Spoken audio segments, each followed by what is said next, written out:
Thanks. Well, I'll tell you in 2 hours. Deal. Deal. How was Toronto? It was good. Do you need anything, Paul? Are you alright?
All right, lacrosse fans, welcome to the Canadian University Field Lacrosse Championships here, hosted by Trent University at Justin Chu Stadium. The championship game is going to feature the University of McGill Redmen in white and red, the number 1 seed of the East, against the University of Western Mustangs.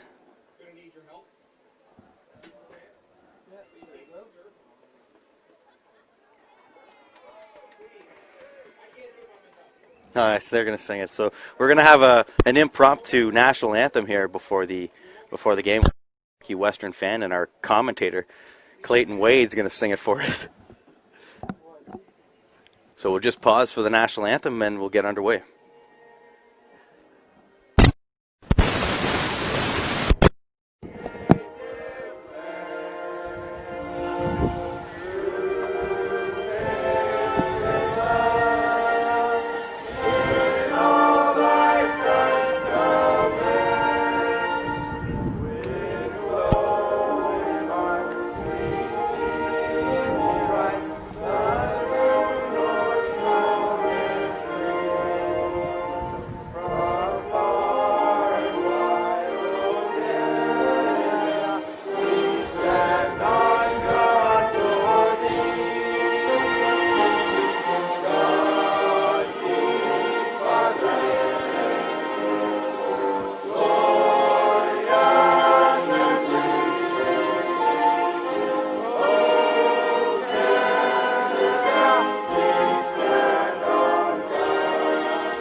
All right, lacrosse fans, we are all set to go. That was a magical moment here with the national anthem being sung by all spectators in the stands. Brought to you by Clayton Wade, who joined me up in the booth here. This is the Baggataway Championships here. As we'll see, we've got the University of Western Mustangs, the first place team from the West, going against the McGill Redmen from the East, the first place team there. Bishops in purple going left to right on your screen at home, and the McGill Redmen in white and red going from right to left. We've got a face-off. It's all set to go, and here we are. May the best team win. It's number 11 there, Brandon McLean. For the McGill Redmen coming up. They'll get the ball into the offensive end, and they get their offensive personnel on the field. Start with the national anthem, all the fans singing. Clayton? Exactly. I can't speak for everyone, but I was sure. Familiar faces, a lot of full and a lot of red in the stands, so people are ready for this game. We've got Leland DeLangley right now with the ball behind the net for McGill. Certainly, he goes out back and finds his midfield or his attack partner, Richie Clares, with it, number 22. He gets it up top there to Taylor Sipperley. Sipperley, who's got an outside shot. We saw it yesterday. McGill with various threats on offense. There's that shot we just alluded to. Sipperley goes top shelf on the first possession to get the McGill Redmen up for a 1-0 lead. And it's funny, we were feeling sorry for Richie Clares a little bit. He got to watch a few slip away in the sideline yesterday. Coming up with a big apple to start the game off. These teams in action now. 2 first-place teams in their respective divisions. What are the keys to the game? First of all, the East, McGill Redmen. Well, I think that what they're going to have to do is work on that outside shot, just as we saw there, that they're not going to be able to penetrate that stellar defense of the Western Mustangs. So some shots, keep the goalie in it. There's a draw won by Western. Big face-off victory here from Western. There's 21 McCrory, the overtime hero for Western. Their leading scorer sent a shot wide, but Western's there to back it up. If you're the Western Mustangs, what's your key today in terms of coming into this championship game? I think they've been doing all year and probably definitely the semis, just playing off that defense. Mistake and just really rugged, tenacious, intense defense. So here's Sam Neeb with the ball on your screen. He had a great Today at the midfield. He finds his teammate there, number 9, Watson, with it. It gets moved around to McCrory. Ryan McCrory, first year out of the Oshawa area, had a big game yesterday, scoring that overtime winner, as we mentioned. Western right now, they're just going to circle the ball and get everybody into this game here. It comes back down to number 24 there. It's Neeb with it. Neeb gets it down from McCrory. McCrory, swim move over top of the long pole defender. Goes to the net. Nice individual effort here by McCrory to get the draw this game to a dead halt. It's 1-1 right now. And he definitely is a weapon, and we're going to see a lot of him today, and we're going to be saying his name a lot. He just has a nose for the net, and he's able to make it happen. Beautiful swim move. He goes one-on-one with that long poler like it's nothing. And then obviously once you get inside on the crease, it's a big opportunity for you to drop one by this goaltender in a 6x6 net. Riley McGillis, the Peterborough native, had no chance on that one. So back to the face-off circle. Will be another battle here. It's, as we mentioned, number 11, Brandon McLean, who's probably been the face-off specialist of the tournament so far. The face-off win there against number 34, Doug Udding. Yeah, let's put a Y on the end of that. So here we are. We've got McGill with their second possession of the game now. 2 goals here apiece. It's number 9 with the ball, the goal scorer, Sipperly. Scored by number 21, Ryan McCrory. Sipperly leaves it off there for the attackman, Leland DeLangley. DeLangley, a double threat, can go left or right, and a tremendous dodger. He leaves it for Sipperly up there, the righty. He's already showed us he's got a knack at that top corner. Really impressed yesterday with the team defense that Western brought. Especially their MVP of the semifinal, number 1, Eric Petrie, really stood out for us. And we saw someone just go to the net there, and I mean, he tried a nice strong take, and it was, well conceived, but he's just not able to make it happen in that hot zone. They're just going to put it right down on him. So we talked a bit about the keys for each team. This is interesting. If you look back in the history, 5 years, we'll just go back 5 years in CUFLA. Just talk about the parity, Clayton. We've had when you and I played, there was just a few teams at the top really competing each year, and then we've got Bishops, Mac, Brock, Guelph. Yeah, and then Brock at the end as well. So Bishops last year, first team from the East ever to win the Baggataway Cup. So McGill has an opportunity to keep that trophy in the East, but I know Western will have something to say about that. Their last championship came in 2001, or it was 2002, I believe. Anyways, Trent head coach Mike Temple was a part of that team. He'd be able to help us out with that date. Bottom line is, Jesse, that's 5 different champions in 5 years in a row. So it's a great sign for the growth and the parity win the league, and we'll have a new winner again this year. So 6 years, we'll have 6 different teams winning it. In terms of a strength in the league, that's a great sign for the league's future. So we've got McGill coming in here in transition with numbers. It's number 10, the long poler. Net, that was John Rathhauser, and Alex Rohrbark there is behind the net, number 5, the attackman, to keep possession in favor of the.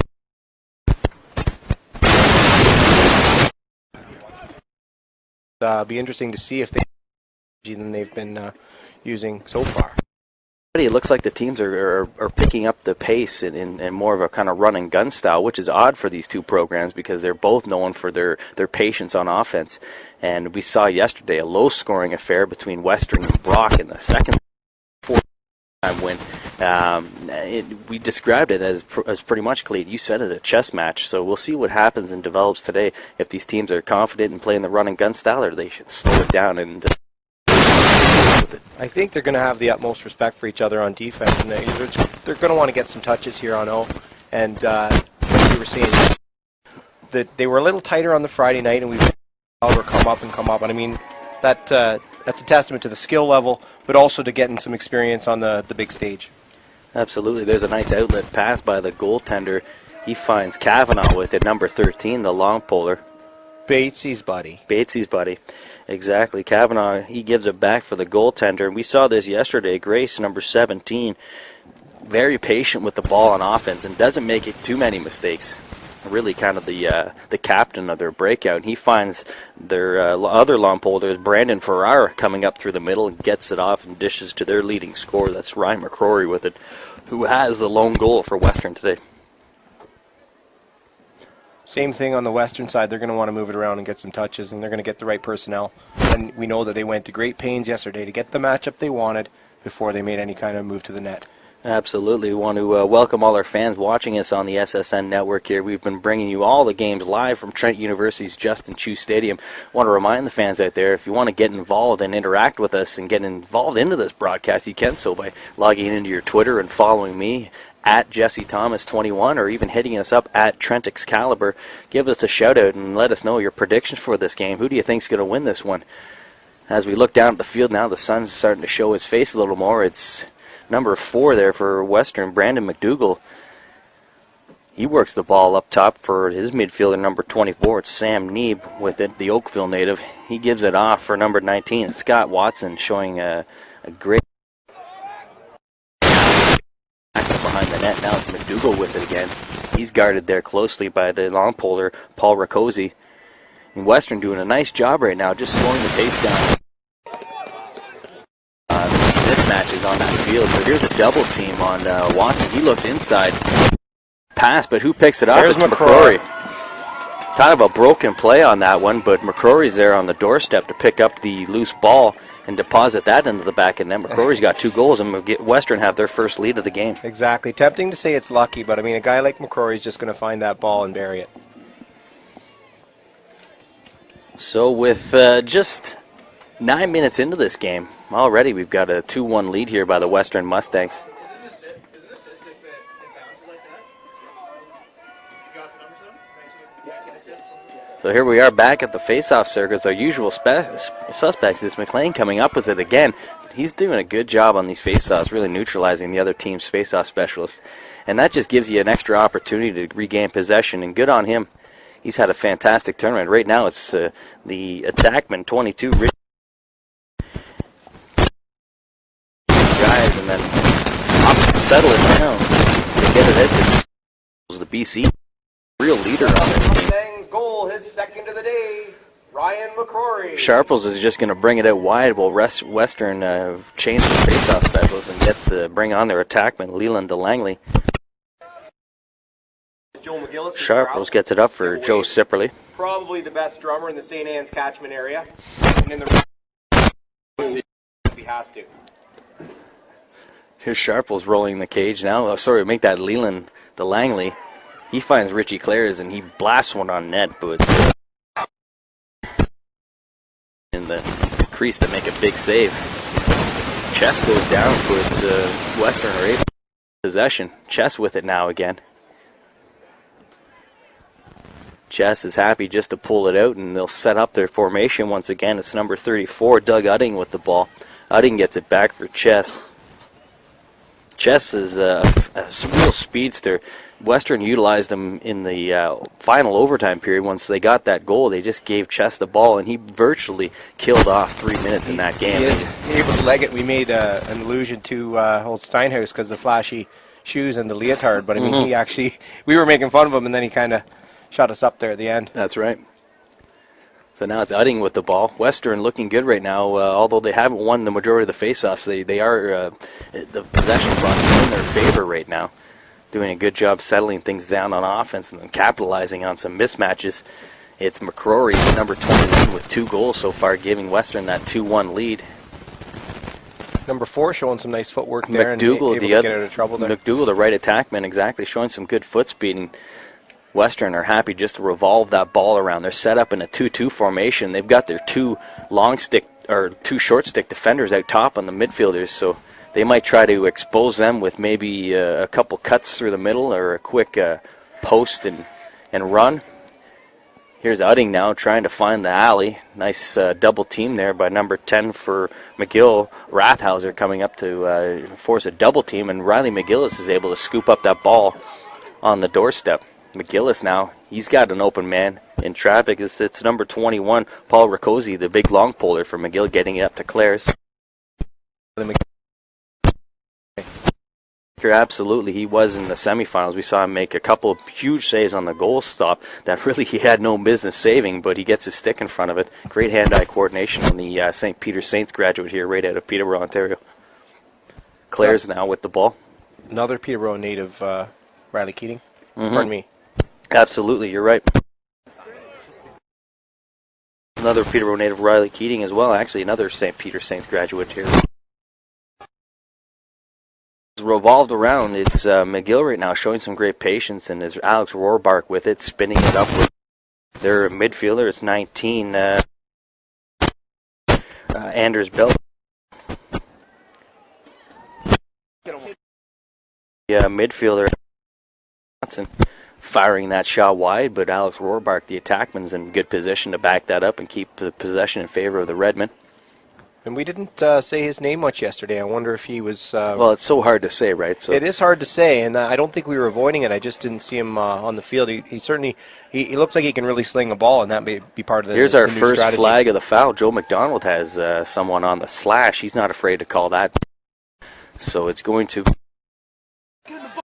Well, McGill ball at center. It's number 20 players going off for the slash.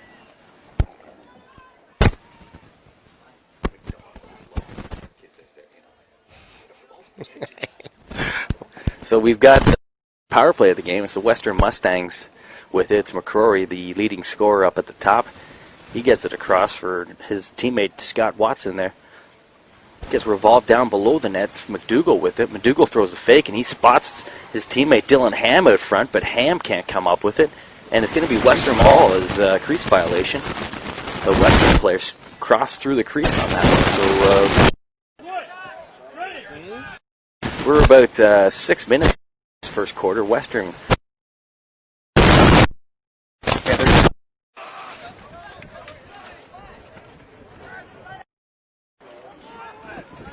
McGill's with it now, playing a little bit of that cat and mouse game that I like to see with the goaltenders, and it's Dylan Ham guarding him at the top of the crease. So one thing's interesting, you can actually get a stall called on you from in the defensive end, but McGill get it up to half, and it's the long 24 for McGill. That's Kyle Robinson defensive end, and now Richie Clares is out of the box, and he's got possession of the ball. He finds number 14 across field with him. That's Connor Goodwin out of New Westminster, BC. He leaves it for the American Nolan Prinzen. He's also got a shot on him. Watch out for number 27. He has the ability to blast top shelf from and even. Get your girlfriend to do that. What? Get your girlfriend to be like. Gotta go. I give her like one tall boy. 5.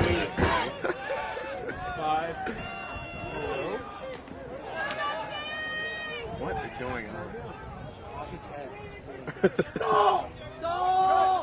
Yeah, it goes straight off his bucky into the net. Perhaps we'll see a cutter here. Joe McDonald with great eye catches Claire's going through the crease, and Western are going to have a chance to get the ball back. And across the field, it's Kavanaugh with it. He gets it back for Grace, and Grace once again quarterbacking the Western clear. He has no pressure right now. McGill are going to fall back to the 50-yard line. Kind of just give them Scrummy.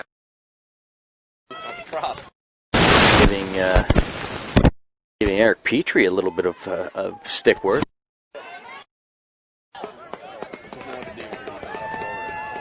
He's got 14. I want to remind you, lacrosse fan, somewhere the beer tent is open. Maybe a little hair of the dog that bit you. It's number 34 for Western coming through and throwing a dish pass inside that Shane Snyder can't pick up, and it's a loose ball. It's a freebie, and it's Snyder coming up with it, but the ball back on the ground. We'll see if there is a play-on push on the back here. It's going to go against McGill, so Western are going to get a break and keep the ball. Dominating time of possession here, and I think it's dangerous. With this team, get a lead, they will be able to protect it. I don't see a big lead change if Western's Stacked on the quality has been their strong defense, and they don't play a zone necessarily. It's athletic, strong man-to-man defense. And McGill, if they're going to try to have some luck on offense, they're going to have to move that ball and really try to penetrate inside and get some shots inside. Now, that being said, we thought McGill was out of it against Guelph, and they showed a lot of resilience to come back in that game. What a finish. A little bit of a different scenario here. I think with Western with a 2, 3, 4 goal lead, they'd be in big trouble. Absolutely. Guelph kind of enjoyed the lead for the majority of that game, and it comes down to about a minute and a half left, and McGill are able to put together 3 quick goals and steal that one away. And I remember making mention, I don't know if we hope it wasn't me that jinxed him, I was thinking about Michael Burke just kind of had a nice lane to the net, and he just chose to leg it around and kill some clock at the end, and that would have put them up 3 goals had he buried that one. And we mentioned he wasn't looking to pad his stats at that point, but I mean, they sure could have used it. Well, we've got a couple fans watching us online, commenting on Twitter. We've got Daniel Strickland here mentioning there's some static coming through in and out. I'm not sure what we can do about that. But here we are. We see some action now down on the field. It's the attack. Must be due to the electric atmosphere here at the park. Absolutely. I don't think there's anything but electricity shorting through. The lacrosse fans out here are just happy in this fantastic lacrosse competition. It's been awesome here all week. Thank the Trent University community for going above and beyond and putting on a fantastic tournament. There's been is with this fantastic tournament. For, weather permitting, it's been a little cold, but any rain or any blisters. Yeah, and it's November in Canada, but something tells me the players just aren't feeling it. There's a really, really great spirit out there, and I think the competition just seems, regardless of that. Here's Leland DeLangley coming with the ball behind the net. Comes up around the right side. Left, he finds Richie Clares over there on his wrong side. He moves it up top for number 7. It's Jishan Sharples with it. Sharples takes a hop and a bounce shot that Zach Grace has to come up big with. Gets his body in front of. Here's a late play on push on the back. Western with a push on the back, so McGill's going to keep possession here. Western up 2-1 right now. We were under a minute to go here in the first quarter. Okay, a shout out to Ben there. Thanks for sorting out the audio problems. Appreciate that. Hopefully that works out. Thanks to you fans on Twitter. You guys have been great all weekend helping us out here in the broadcast. Thanks for getting. Chuck sauce. You can reach us here at Trent Excalibur on Twitter, or you can hit myself. There's that famous Thomas clear right there. Like that. There is that famous clear. You're right. It's worked that time. The ball. So the ball, but it last touched by a McGill Redmen. So Western going to keep the ball and potentially have a chance to work a last shot opportunity here and maybe take a 2-goal lead into the second quarter. Here's a big outside blast. It gets deflected, but McGill. And all of a sudden the ball is to scramble for it out near the restraining line. And that's the first quarter, folks. Whistles go. Western coming out on top so far right now, 2-1 after 1 quarter.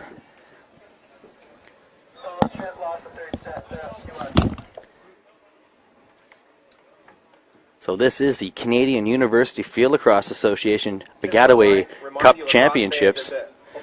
As we mentioned here above the broadcast, that in the last 5 years we've had 5 different winners, which is showing great parity in the league and showing that this league is getting stronger and stronger every year. Competition, it's no longer just a one-horse race like it used to be with Brock University winning, probably 90% of the championships. But now it's stretched out to the last 5 years. We've had a different winner, and this year being this winner this year will make it 6 years. We've had a different winner, so congratulations to the league and all the teams. We've had a chance to talk to Ryan McGrath earlier. We'll get him up in the booth as well, just to talk about the league and its happenings. And we'll be in a treat here for a fantastic lacrosse game. It'll probably come down to either a 1-goal game. I'm going to take a minute to get that super fan out there on the turf. Absolutely. Fans have been fantastic here coming through at Trent University. Fans coming from all over to support their teams. Super fan to the turf. Need you, baby. So we got the super. We'll see if we can get our cameraman upstairs maybe to pitch in and see our super fan. She's going to get the fans going with her duck dance. Oh, she's riding the horse.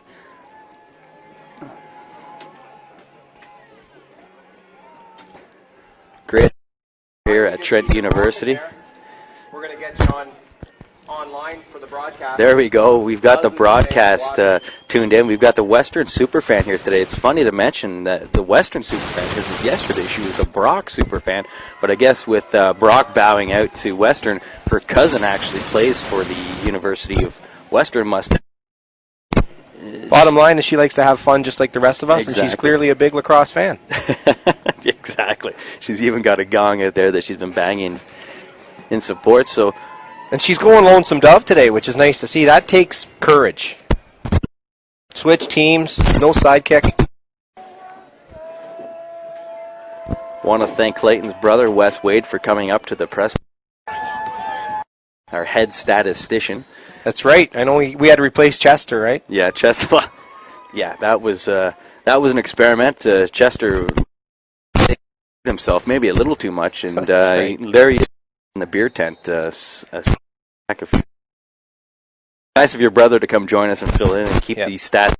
That 5 years difference in Baggataway champions. So thanks again, like Wes. That.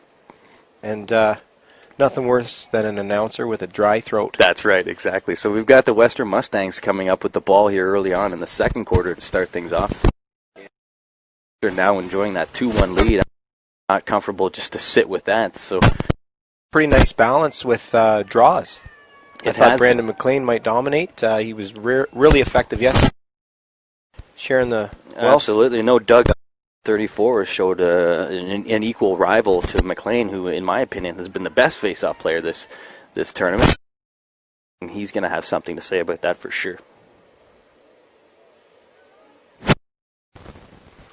There's number 1, Stick in the Mud. I'll maybe give him a not-so shout-out. Yeah, absolutely. Making his pass. So right now it's 19 with the ball there for Watson.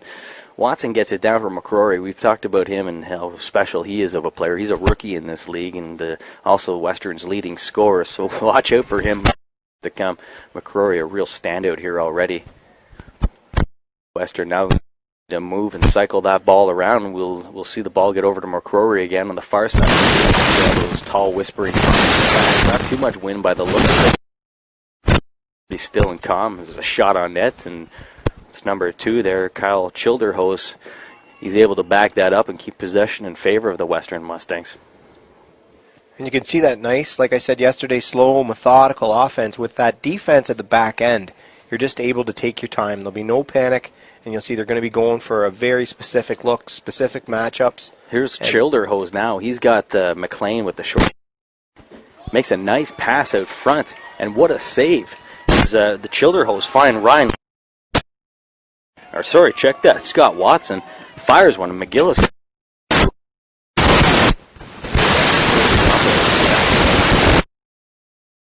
It across first.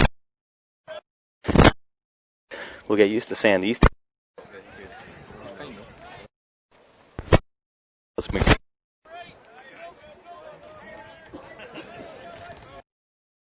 At his man McLean, the short.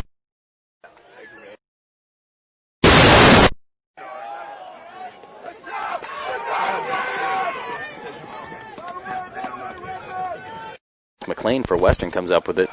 He finds his teammate there, number 2, with the ball. It's actually Ozzie Long, the midfielder defensive specialist for McGill, getting the ball up and down in the offensive end for his teammate and attackman, Alex Rohrbark, right now running his man, Kavanaugh. Kavanaugh right now working the poke on Rohrbark. Rohrbark has his spin, and he leaves it there and passes it off for Richie Clares. We see McLean on the field still. I think he's pretty gassed, but he's able to get it done on a lot of different levels, different facets of the game. Winning draws, scored a timely goal yesterday. He's all over every end of the field. Midfield, playing strong defense. You're right. Here he is now taking a much-needed break. A much-needed break as he lets his attackman out of Orangeville, Ontario, Leland DeLangley, comes in. And we've got our first stall call here, so as McGill are changing the referees put on, in my opinion, an early and premature stall call. Either way, it works in favor of Western as that ball gets tossed out of bounds. Yeah, the nature of the call is when a team is not trying to, make a play to the net or use their offense that they've been using all game. And I didn't really see that with McGill there.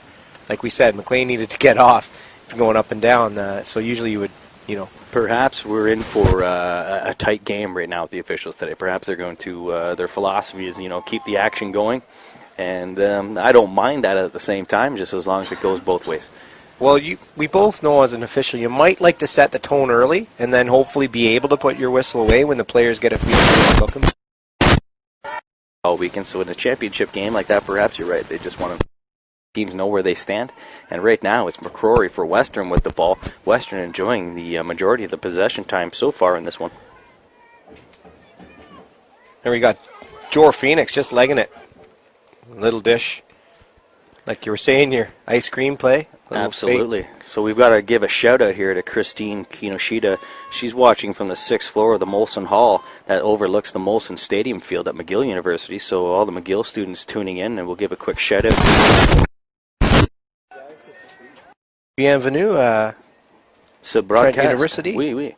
So here it is right now. It's McCrory, the rookie, given the business there by the long poler, number 24, Kyle Robinson at a New Westminster, BC, showing him how he gets it done. And here he is. It's number 21, the long poler, Paul Rakosi. We've talked about him a couple times already. He's getting into the clear here and giving McGill another chance at possession here. Across the field, it's 14 with the Connor Goodwin. So many BC players coming in and finding a home and a roster spot in the McGill Redmen. Head coach Tim Murdoch doing a fantastic job recruiting all across the country. Yeah, that's right. CUFLA they're coming from far and wide to play here, and it's I think we're getting to be on the map, and it's just really exciting to see. I want to thank all the fans for tuning in and getting involved in the broadcast today. Great to see you supporting this great league, and hope you're enjoying the game so far. It's a close one. It's McGill right now with the ball. It's Goodwin. He gives it off for Clares. Clares lets a laser beam go just over the top, missing that crossbar, and Alex Rohrbark there, the attackman's there to back up the ball and keep it alive for McGill. There's Goodwin now. He dangles inside. Moves it up to Clares again. Clares flows on net, and Zach Grace, the Western goaltender, goes up high, makes the big stick save. I wonder, it seemed like he kind of read his mind. Clares kind of had an eye for the top of that net, and he was having none of it there in goal. I would like to see a bounce shot on that occasion, There's just the opportunity. Ooh, here we go with the bouncer. Big save in one end, and all of a sudden down the other way, we talked about it earlier, it's Anders Biella with the bouncer from the slot, giving Western their first 2-goal lead of the game. And they're up 3-1. You're Richie Clares, you want that one back, and I think you would, like you said, change plane, maybe try a bouncer, because he missed the top of the net, then went back to the top of the net, and there we saw in the transition, Western Mustang goal. That was 19. We don't know who got the assist, though. Perfect finish there on the transition game. Anders Bello with it. He scores the first goal of the second quarter here, so Western enjoying a 2-goal lead right now. If you're McGill, though, there's still lots of time, and you can probably get one back right here on your next possession if you're smart about it. McLean coming up with the face-off. Scored by number 19, Scott Watson. Sorry, check that on the goal. Jeff Chalice in the crowd. It's 19 Scott Watson on that. Sorry, I was looking at the wrong roster. Anders Bella, he plays for McGill, so it's Watson with the skip bounce shot. Well done.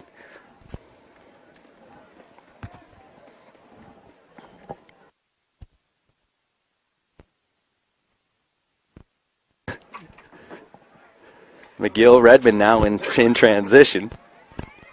It's number 16 coming through the center with it. That's Connor Barker.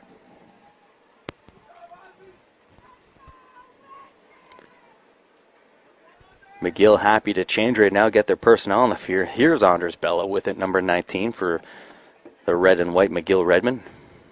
He dishes it off for the hot shooter Taylor Sipperly. Sipperly scans and observes the front. He goes back for Bella with it. Beller's guarded with that long poler. Sipperly's got Chess on him. Chess, the speedster and defensive specialist. Here comes the double team. Sipperly, oh my gosh, Sipperly just misses on that shot going cross crease. He gets pushed from behind into the crease, and because of that, Westerner get possession. Yeah, they just counted him, I guess, even though it wasn't his fault, he just kind of cleared through the crease and ended up in a pile at the back of the net, and what can you do, I guess?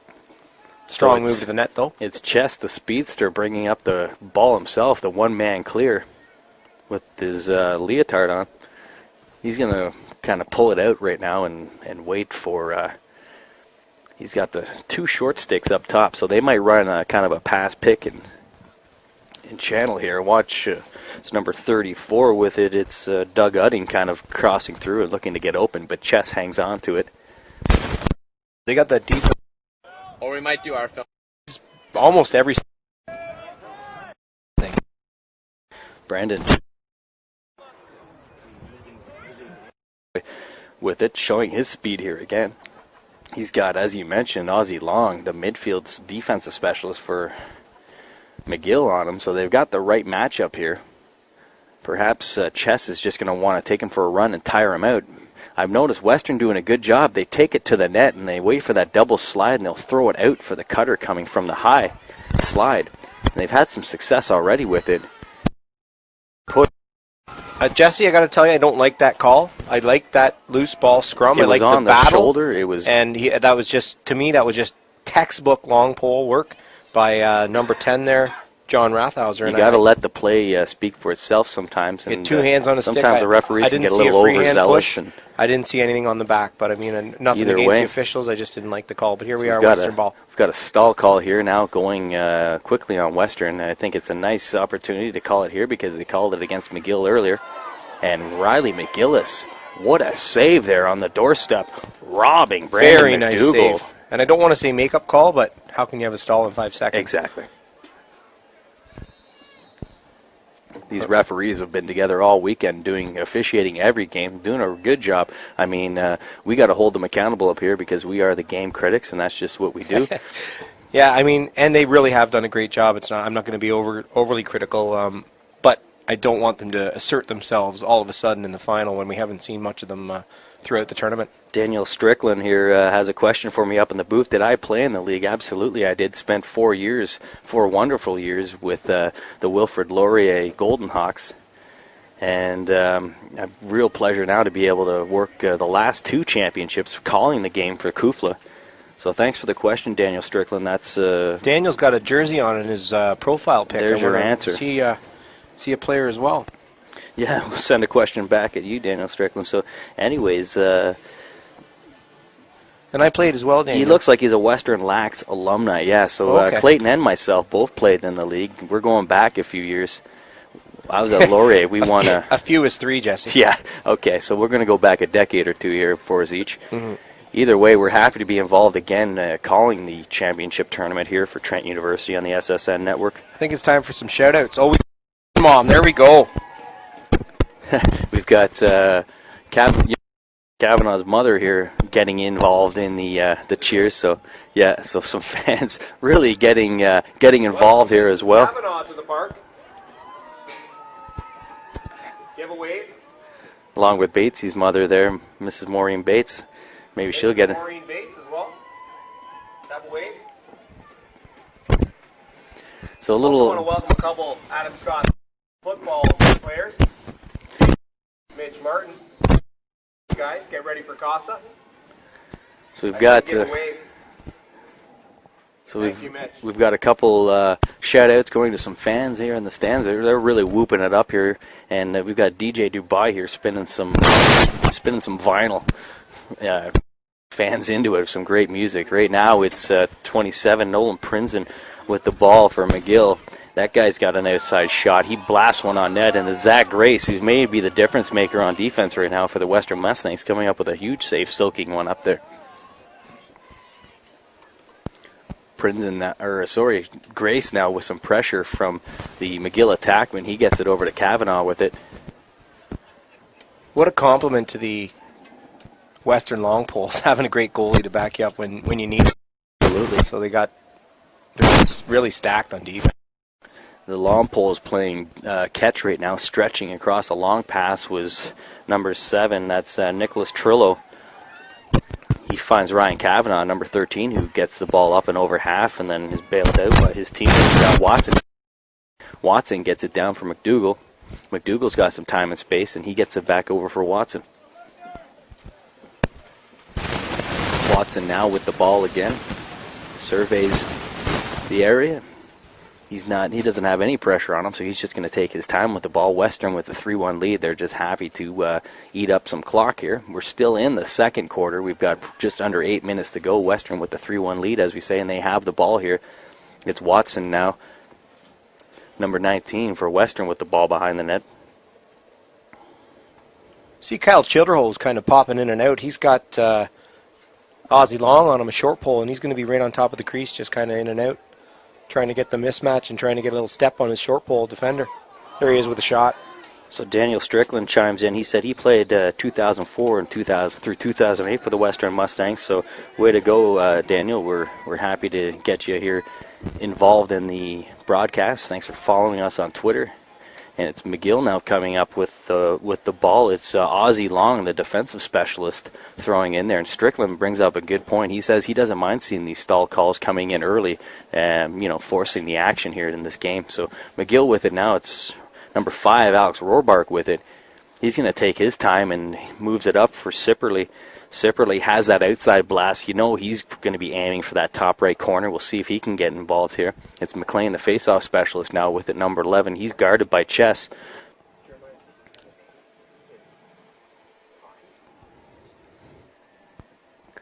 So McLean there, he gets it over for Bella. Bella now working off the picks up by McLean. He has a bit of room, but nice help defense. It's Brendan Ferrara coming through with the slide, helping on the double team. McGill still with possession. It's Sipperley. He goes across for Bella. Bella's got Chess on him. Chess has been all over the field today. We talked about Ozzy Long, the McGill specialist, and here's a stall coming on again, and Bella frustratingly fires one on net. Just a difficult shot. I mean, you get the stall on, but still you don't have to force one like that. That's an unfortunate force. But Western, it's Kavanaugh with it. Ryan Kavanaugh, a tremendous long poler. Jeremiah Wade scored a big goal for the Tyke Stars today. Give a wave, Jeremiah. There he goes. So Western now with the ball over half. It's Eric Petrie, the outstanding long poler, with it. He dishes it off for Udding. Udding's happy just to kind of work his magic on the sidelines, dancing away from his long pole defender. I'm noticing McGill. Oh, huge strip there. Our Fantastic. first. John Rathhauser forcing the yard sale on the sidelines over there and getting the ball, forcing a turnover from McGill. And here comes McGill. Unfortunately, Rohrbark can't handle that pass. And it's Ryan Kavanaugh coming in with it. Number 13, the big long poler for Western. He high steps, throws a shot right into McGill's goaltender. Riley McGill is coming up with the save, and he launches a starting to loosen up here. Pass for. We're getting some back and forth action here. It's Richie Clare is on the receiving end of a nice long bomb from the goaltender Riley McGillis. Shot goes wide there. The officials award the possession to Western. They were there before the ball went out.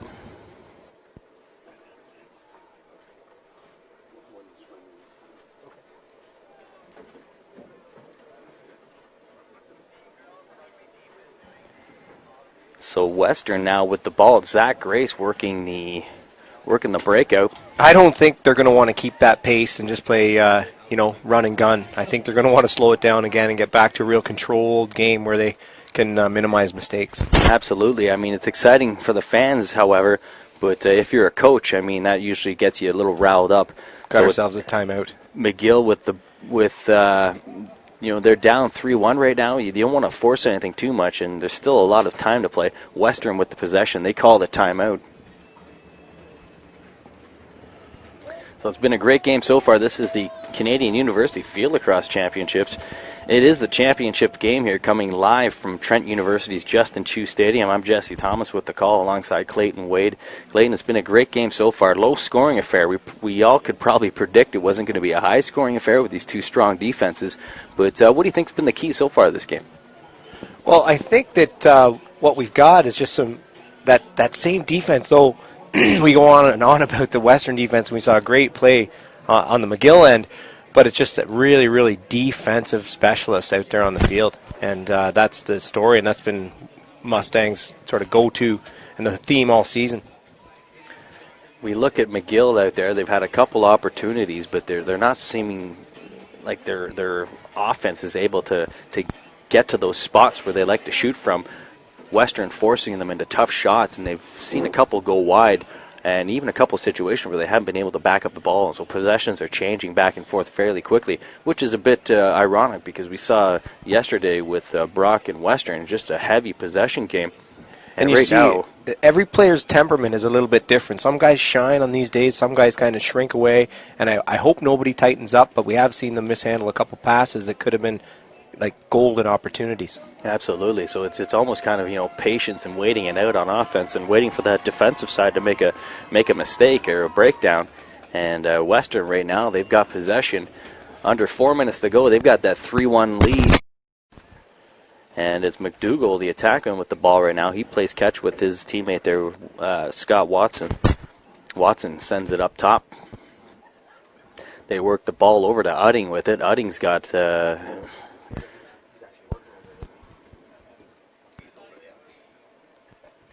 Udding now gets it down low for McDougall. McDougall gets it back over for Watson. So Western right now spinning the ball a couple times, working the circle formation.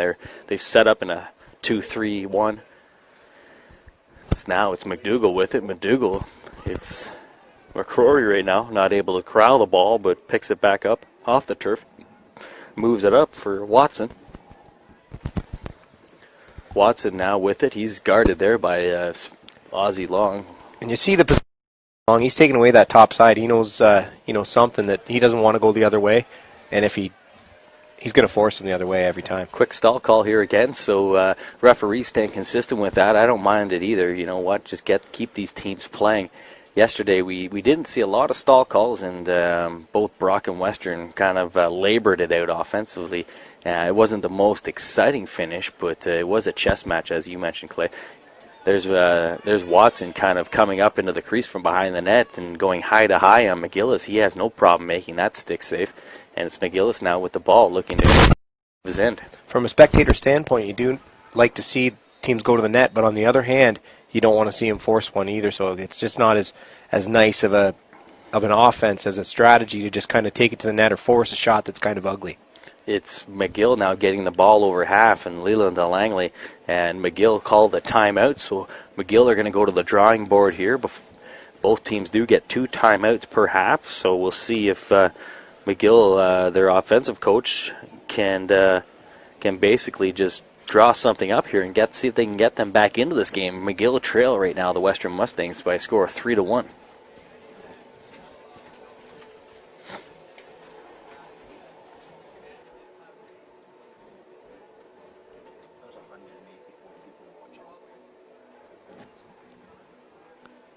We've got a lot of fans out there tuned in and watching us. We've got 184 viewers out there tuned in right now in the region. We'd love to hear from you. If you're watching there and you're subscribed into Twitter, get involved and give us a shout. You can hit us up at Trent Excalibur or at Jesse Thomas 21. That's me, Jesse Thomas 21. Let us know what's going on. We've had some great conversations so far with some University of Western Ontario graduates. We've had some students from McGill chiming in. Let us know you're watching it there, folks, and get involved in this broadcast. We've got a timeout call from McGill, but we're ready to go now. McGill has check that. It's number 9 with the ball. It's Taylor Sipperly with it. Sipperly now, he's got Chess guarding him. Just want to mention, lacrosse fans, it is still Hug a Man Cup champion weekend. One way to stay warm. There's Jimmy Watson over there. Don't let the shades fool you. That is him. and they are not prescription. You can probably sneak right up on them. It's number 5 there. It's Alex Rohrbark with it, the attackman at the top. He does a little give. He sends it over to Jishan Sharples. Sharples now running down the alley, has some room. Here's the slide help. Jishan Sharples looks out front, has nobody open there, so he gives it off for Leland DeLangley. Leland playing a little ice cream play there with it. Don't kid you, Leland still has the ball. He's got the short stick behind the net. He's going to try to go one-on-one here. He rolls around the cage, loses the ball, but picks it back up off the turf. Nice play there by Leland DeLangley. He can't find the space, though, with his tough Western defense, and has to dish it off. Nice stick check there. He was able to run out of trouble, and he's got just the one hand on the stick, eh? He's got the one hand on the stick, and once you take that one hand off, you lose so much control. And it was a nice defensive play by Western to force that turnover, and they will take the ball back with under a minute to go here. We'll see if they use their last time out. I'm sure they will. Tempting to do that. You see a Johnny Grant do it, and I mean, the players at the top echelon are able to get it done with one hand, but Chess on a nice individual effort, showing the bounce shot. It just skips over the crossbar. Unfortunately, there's no attackman down there to back it up, and McGill get the ball back. Brock ball? But then they give it over. Pardon me, McGill ball? McGill now with the ball again. They've got a timeout to use. Looks like they're getting a little bit antsy here. As you mentioned yesterday, hot potato. They're tough to corral that ball. Either way, it's Brandon McLean coming off the bench here with a head full of steam. He finds that alley. He's got the double team on him. And that's the end of the second quarter. So we go into halftime. The Western Mustangs hold that 3-1 lead. Just a fantastic game, and we knew that it would be low scoring, but there's no lack of entertainment and no lack of talent out there. We're going to take a short break, folks, but don't change that channel. Stay with us. This is the Canadian University Field Lacrosse Association Championships coming to you live from Trent University Stadium in Peterborough, Ontario, the heart of lacrosse in Canada. Should take a Stay second tuned. to thank the Trent staff and CUFLA, Ryan McGrath and his team, just putting together a great tournament here this weekend.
All right, lacrosse fans, we're back at it here for the second half here. The Canadian University Field Lacrosse Championships here at Trent University, Ontario. It's a loose ball battle here for it's still loose on the ground, and eventually it's picked up by Western's Doug Utting. Western right now, they'll be moving from left to right on your screen in the purple. They've got the 3-1 lead. It's Utting trying to go cross crease to his teammate there, but it's Riley McGillis, the Peterborough St. Pete's grad, coming up with the big interception. But here we are, turnover here high up in the Western zone, still loose on the ground. Players are battling for it here. Late loose ball push there, good eye by the official. Push on the back by the McGill players, and Western are going to come out with the possession here, and they enjoy that 3-1 lead. So two quarters to go here.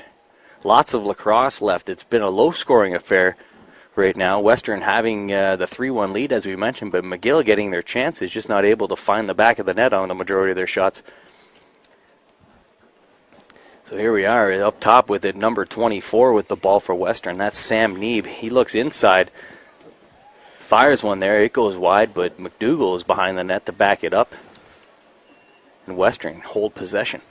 Be interesting to see if Western gives us a different look this half, or same thing on the McGill end. I wonder what those coaches said. Can't get in the huddle, but we have a good eye here. It's Western now controlling most of the possession here so far in the game.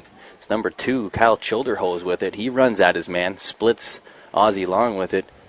Or, sorry, check that. It was 34, Jack Stewart on defense there for McGill, and the ball's on the ground here. These players have been battling for the loose ball. They're not wanting to leave anything on the field. They're trying their best here today. It's been a great lacrosse tournament here all weekend at Trent University. We've been treated to some excellent lacrosse, high-caliber play here. Western have it now. It's Scotty Watson with it. Watson has the short stick. He's going to dodge in the alley. Nobody out front, so he's going to stay patient and just work it down below to Brendan McDougall. McDougall with the long polar all draped all over him. It's number 21, Paul Riccozzi with it, doing a nice job keeping the attackman at bay. McDougall now, one hand on the stick, dodges. He tries to go up top. Riccozzi with the tight defense.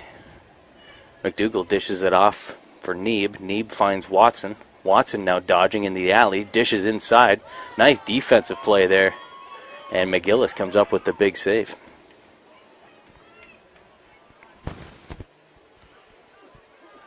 So here we are in the third quarter here. The Canadian University Field Lacrosse Association Baggataway Finals. What a defensive play there. There's Kavanaugh. Came up large on defense. Kavanaugh with making the big stand.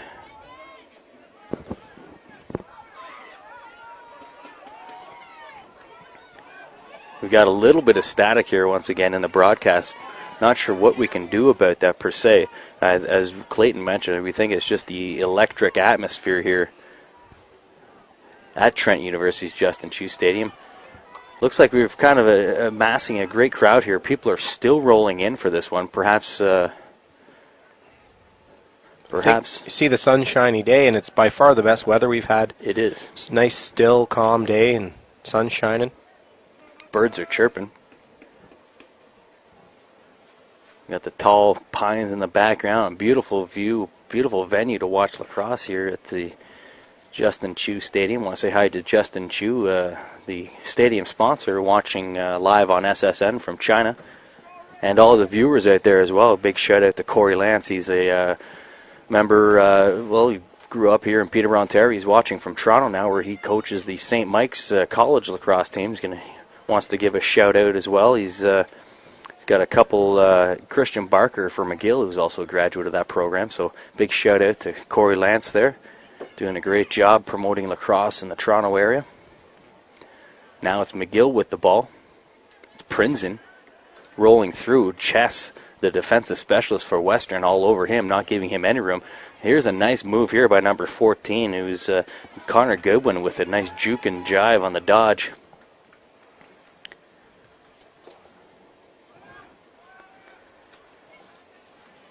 Number 7 now, Jishan Sharples, and a nice strip play by the long pole defender, Andrew Nyman with it, and Western come up with another huge turnover And all weekend long, I mean, both games here, we've got to see the Mustangs go, and just really impressed by their defense.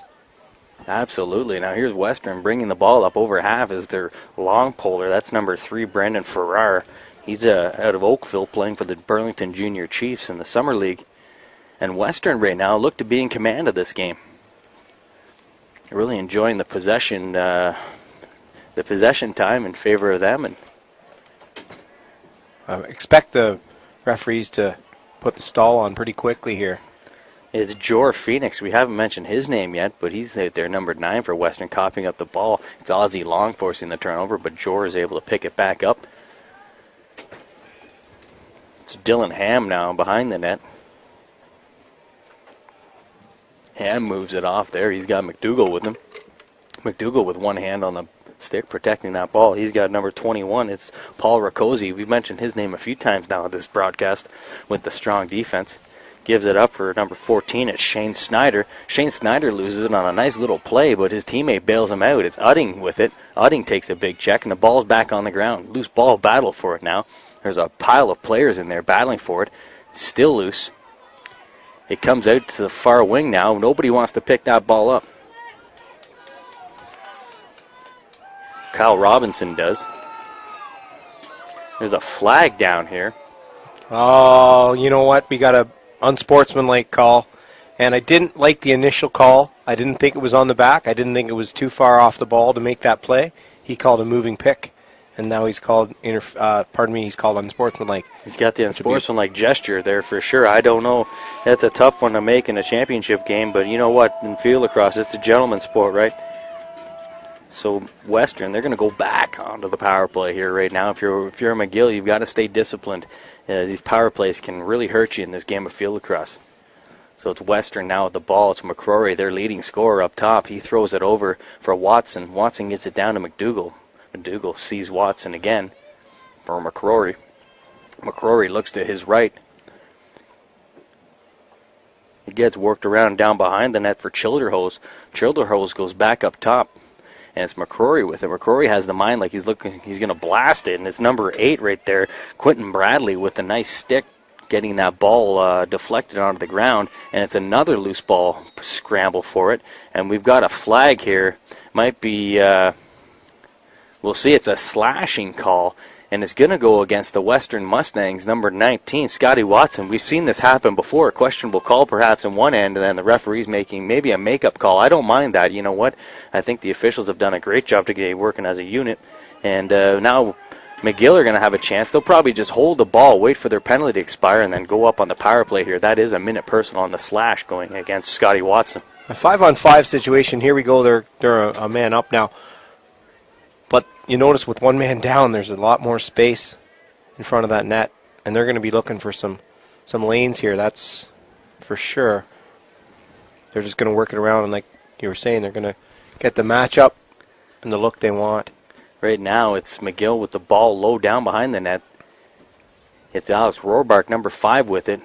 They're moving the ball really nicely here on a string. They're looking for that open man, and there it is on the crease. Perfect passing play, and finishing it off is Ryan Bessie. We haven't mentioned his name this broadcast, but a real discipline. We sure did yesterday, and that was just a very well executed. Talk us through that one, Clayton. We saw it here. It's a nice power play. They just moved the ball so crisply, and we haven't seen that yet. Mind you, it was a power play, but those passes were bang on, and we got to see them moving the Western defense that we haven't seen so far today. And they were able to get them out of position, which doesn't happen very often at all. Very nice. So we've got a power play marker there for the McGill Redmen. They inch back into this one. It's now a 3-2 score in favor of Western. So McGill, a big face-off here coming up.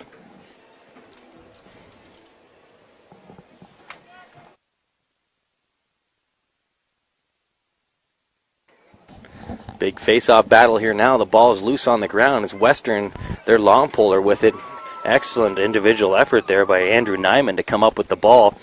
And it's number 24 going inside. Nice defensive collapse there by McGill. The ball's back on the ground, and there's face-off specials. Brandon McLean coming up with it. And McGill bring the ball into the Western end with it. It's McLean going in for Richie Clares. Clares now sends it behind the net for Rohrbark. Rohrbark with Ryan Kavanaugh all over him, working the stick. Rohrbark goes left and comes back right, finds Clares. Clares moves it over for his partner there, number 9, is Taylor Sipperly. Taylor Sipperly unleashes one. And there's the Western goaltender, Zach Grace, coming up with a huge save. We've got lots of fans tuning in here. Got lots of fans tuning in here over on the internet with the feed. We apologize for a bit of static, but you know what? Stay with us, folks. This game is just starting to heat up. It's a 1-goal affair. We're at just under the 10-minute mark here in the third quarter. Western up 3-2. They're out shooting McGill right now. The shots in favor, 12-10 for Western. Sorensen in the stands. If anybody needs a hug from a Man Cup champion, arms wide open there for you. Now McGill, the attacker, the ball behind the net. He's closely guarded by Paul Riccozzi. Riccozzi having a huge game today for the McGill Redmen. McDougall gets it back here behind the net. He sends it to his teammate, number 14, Shane Snyder out of Burlington, another Burlington summer ball player. He's got the ball now, and he's guarded by a short stick, so Snyder likes his matchup. He sees the slide. It comes out for McDougall. McDougall point-blank shot, and Riley McGillis has been standing on his head here. He helping keep McGill in the game, making a huge save on the outside blast. Great save by Riley McGillis, and he's got the ball now, and he's in control here in the defensive end for McGill. I want to give another shout-out to Christine Kinoshita, thanking her just to help with the technical aspects of the broadcast. Apologies. And, it takes a whole village. We'll get them zooming in if we can. Yeah, we've got a couple people asking us to zoom in, so we've got a couple people looking for that, so we'll try to do our best. We want to thank, it's all volunteers here, of course, with this broadcast, so thanks for tuning in, folks, and hitting us up at Twitter. Remember my handle, at JesseThomas21. Give me a follow here, and don't be afraid to follow me all year long, not just for the playoffs here. We'll be covering NLL lacrosse and all. And then look at this situation here. It's Leland DeLangley. It's a scramble in the western end. Leland DeLangley has an open cage, and he just drops it into the back of the net. You can't get any easier than that, and it's a 3-all game. I think, Leland may drive a manual transmission, manual transmission, because that was clutch. That was clutch, absolutely. So McGill doing a good job so far, outscoring Western so far in the third quarter, 2-0. It's Leland DeLangley there on the, and we're going to have our first stick check of the game. So after the goal, they will check the shooter's stick here. They grab Leland's. We have seen that this tournament. Again, it was against McGill, and it's a bit of desperation. I mean, we saw it from Guelph at the very end of the game. Here we are, just not wanting to accept that tie goal. Absolutely. I mean, you sometimes you don't like to see these calls being made. You just want the players on the field to play, but it's field lacrosse. It's a different game. You know what? If you're cheating a bit with that stick, if it's pinched or not, I mean, it makes a big difference. So all these players know that they probably will get their stick checked at some point. If you're in the Baggataway Cup, you know coming into it, you cannot have an illegal stick at all. So we notice the officials here at half, they are checking that stick. What they'll check for is length of the stick. One, they'll check for the pocket depth, and as well, they'll check just the dimensions of the head itself. It's so technical. You can even have your shooting strings. If they're over 2 inches of hanging length, that's illegal. So the problem is, if you call a stick check and it's fair, you go down on the short man. So unfortunately for Western, the stick is legal. It's going to count as a goal, and McGill are going to go up on the power play on this one. So it backfires for Western. A little bit of a gamble, and they lost. I mean, they may have to pay. This could be a momentum builder for McGill, right? They've got 2 goals now, and now they go back up on the power play. If they can strike on this power play, that's a huge momentum swing for the McGill Redmen. That changes the complexion of the whole game. I mean, it's a big swing if they all of a sudden score here. Now you're looking at 2 goals. This is the CUFLA Baggataway Championships here on the SSN Network. I'm Jesse Thomas along with Clayton Wade. We're getting the call of the game here. This has been a fantastic game so far here today. Number 1, Leland DeLangley. So it looks like it wasn't Western who called the stick call. The officials maybe just made the call themselves to check it, because it's still 6-on-6 lacrosse here. And look at that, it's Chess forcing the turnover, and he's moving up the board like the bishop in a game of chess itself, and draws a penalty here as well. It looks like McGill's going to go shorthanded here for a slash. Inadvertent, of course, but it catches Chess in the head. And you're going to see more and more officials in every single game protecting that head, all the concussion talk, and we want to stamp it right out of every game. Absolutely. It's one of those situations. You get up around that face and back of the head, I mean, they're going to call that 10 of the 10 times. The tough part about lacrosse is that's where the ball is and that's where everybody's stick is. Absolutely. You just have to... You got to keep control. So it's going to be Western going back up on the power play. They had the 3-1 lead, but in the third quarter, McGill have come back to score 2 to tie this game at 3. We'll see what happens. It's McCrory with it now. He sends it over for Watson. Watson down to McDougall, and sliding up high is it's number 24 with it. That's Sam Neeb. Ball's on the ground. Neeb comes up with it to preserve the Western possession. They've still got that power play and some time to work with. Gets down low as Childerhose with it. Childerhose examines out front. He goes back for Neeb. And then look at that. They work the 2-on-1 nicely on the power play. They've got that extra man, so it's just kind of the give and go. Childerhose on the finishing end with it, but he plays a give and go situation with Sam Neeb, and Western able to get that odd man situation right on the crease, and I mean, he's going to bury it from there. Executed perfectly. In those situations, you just can't guard it, right? You've got to stay honest to your other opponents. If you slide too early, there's going to be somebody open, and on a 6-on-5 situation, it's important to try to execute that 2-on-1 down low, and they do. They're going to communicate on that, and they're having words right now, but the bottom line is they are in a mismatch situation. They're going to find that. A good team on their power play is always going to find that 2-on-1. The referees gather right now. We might see a stick check on this goal as well. I think we will.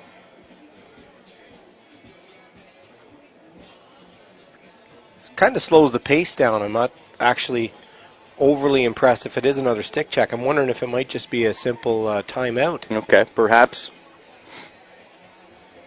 No signals from the officials right now, but that goal will stand. It looks like everybody's going to take their positions back here on the field. Western right now, they go up on the power play goal. They've got the 4-3 lead, so it's been exciting third quarter here already.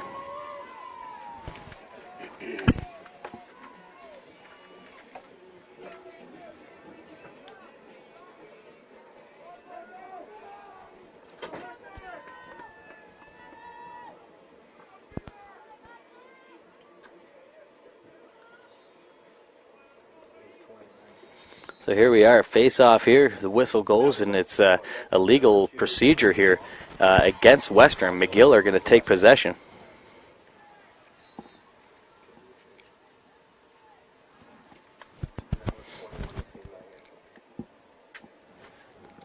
So here we are, McGill now with a chance to perhaps tie this one up with the possession.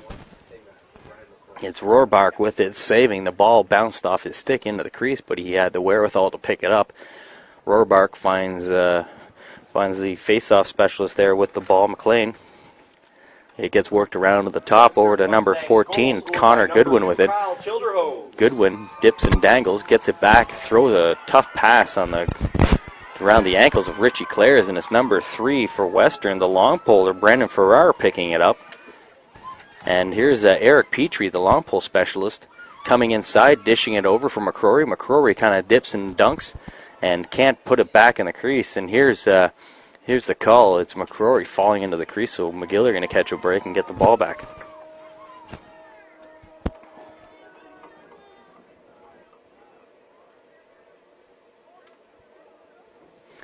Having a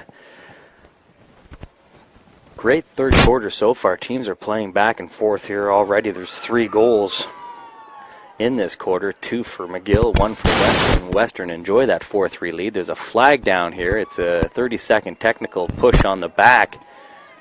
That's going to go against the McGill Redmen.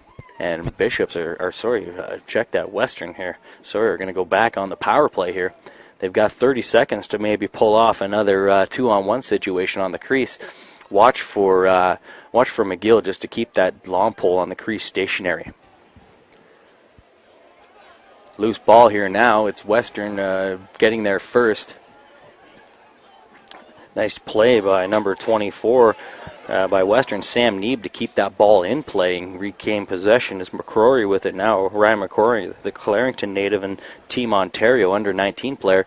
Nice shot there by Watson. It goes well wide, but it was a heads-up play by Sam Neeb. He just strung it out as far as he could and got number 24, Kyle Robinson, to chase him the whole way to the sideline. Another flag down here going against McGill. It's Ozzie Long, their midfielder specialist out of Sarnia, Ontario, going off. Unfortunately, just an inadvertent trip.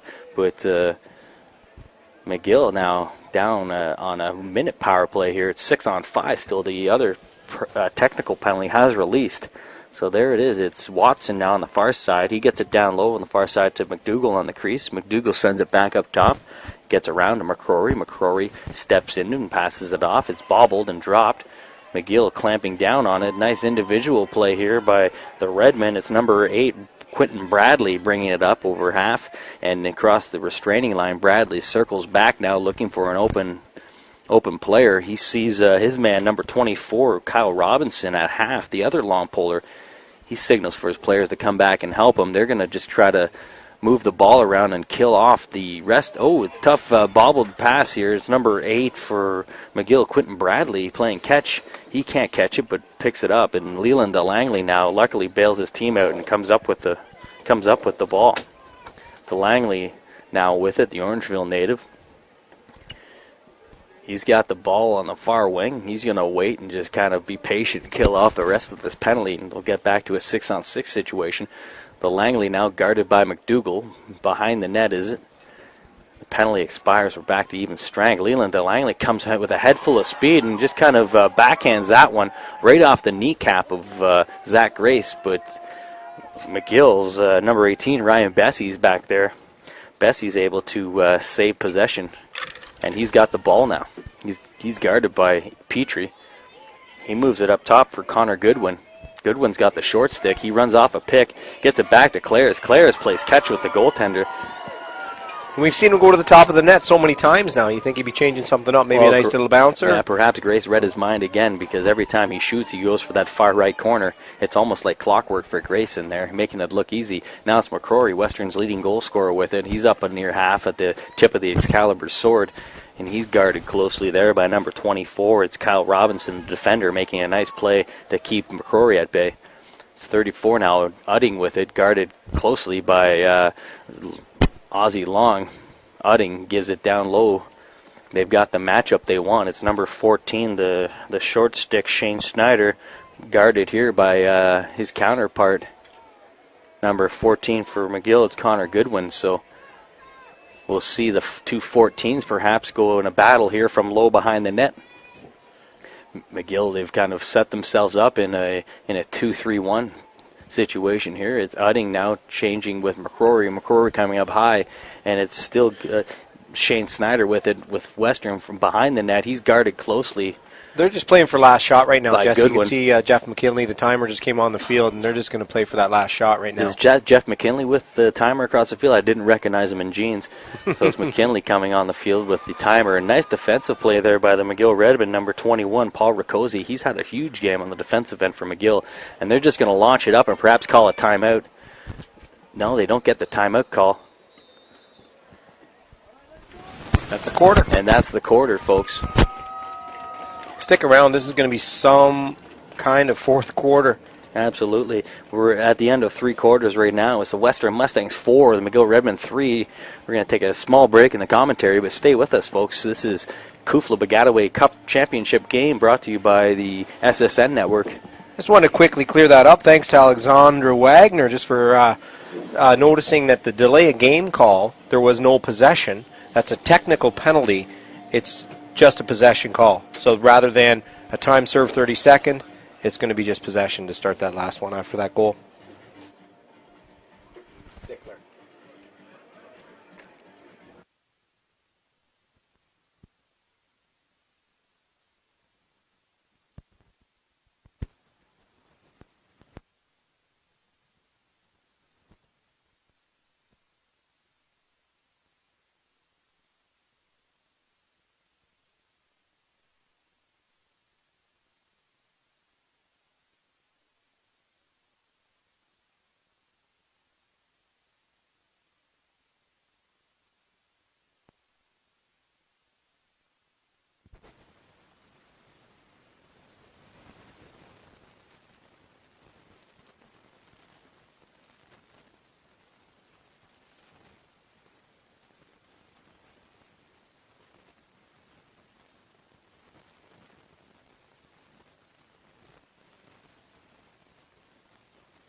All right, folks, so here we are. We're getting back to some lacrosse action here at Trent University Stadium. It's 20 minutes to play. We've got a fourth quarter that's sure to inspire some of you lacrosse fans watching us out there.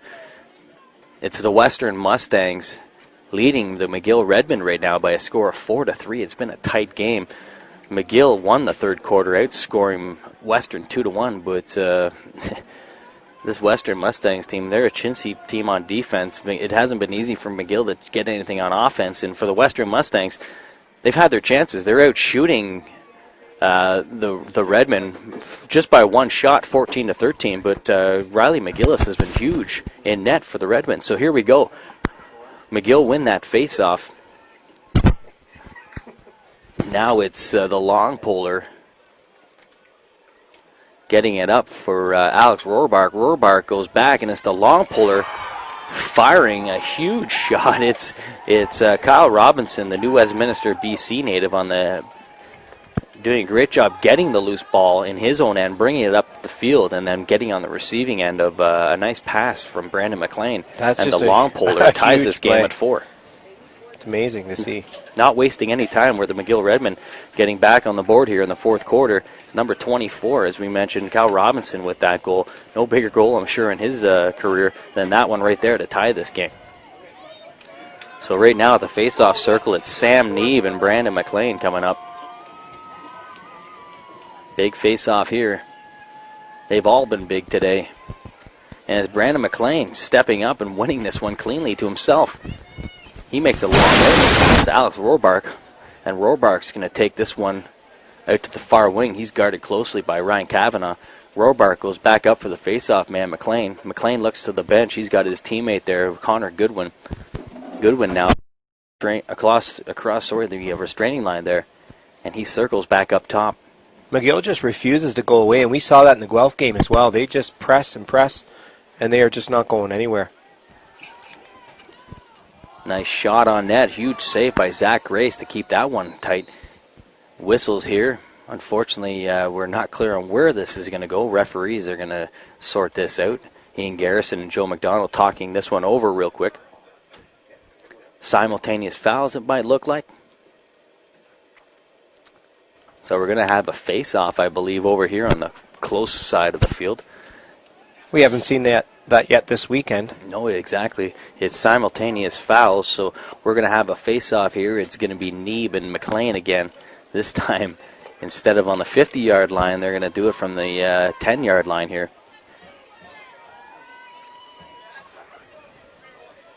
And it's Neeb on his knees trying to win it to himself, but Ryan Kavanaugh, he's had a huge game here for the Western Mustangs. Kavanaugh bringing it up, crossing the restraining line. He goes inside and finds Udding. Udding with a long shot. Riley McGillis having no problem seeing that one, picking it up.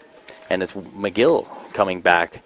Across the far field, it's Richie Clares. Clares goes back up for McLean. McLean gives it to number 14, Connor Goodwin. And now McLean's going to take the ball all the way up to half and leave it there for Leland DeLangley. So McLean, the face-off specialist, gets a little breather on the sidelines, and Leland DeLangley brings it over. He's kind of in the mind that he's going to circle behind the net. Western, strong defense today. Haven't allowed much to happen out front, but it's DeLangley moving in it up top. Here comes the Western faithful, Jess, and we heard that yesterday, and there they are with the defense chant. Leland DeLangley from behind the net. Here comes the slide. DeLangley gets the shot across, but I don't think it even made it into the net. I think number 24, Cal Robinson, soaked up the shot block. And it's a push on the back. McGill are going to keep the ball. We've got a 4-4 game here. We've got 17 minutes to go in this one. It's been a beauty. There's a big bouncer from number 18, Ryan Bessie. He scored one earlier today like that, but this one skips over the net. But luckily his teammate there, Connor Goodwin's there to back up the ball. It's Goodwin now with it, rolling up in front of the cage, goes across, skips over a few players, and finds Rohrbach. Rohrbach at Princeton Junction, New Jersey, moves that ball around, and it's Goodwin again. Goodwin working on Udding, gets a step on Udding, circles back, he examines, he finds his teammate there. It's Clares with it. Richard Clares gets over for number 7, Jishan Sharples. Sharples rips a bouncer And nice save by the Western goaltender. It's a loose ball. People are whacking, sticks going everywhere, and it's Doug Udding coming up with it for the Western Mustangs, and they break out of their own end. Udding now up to the half field. Udding inside now to the 45, over the restraining line. They've got some numbers out by the McGill defense to settle things down. And McDougall now, number 4, with it behind the net. He's going to take his time with it.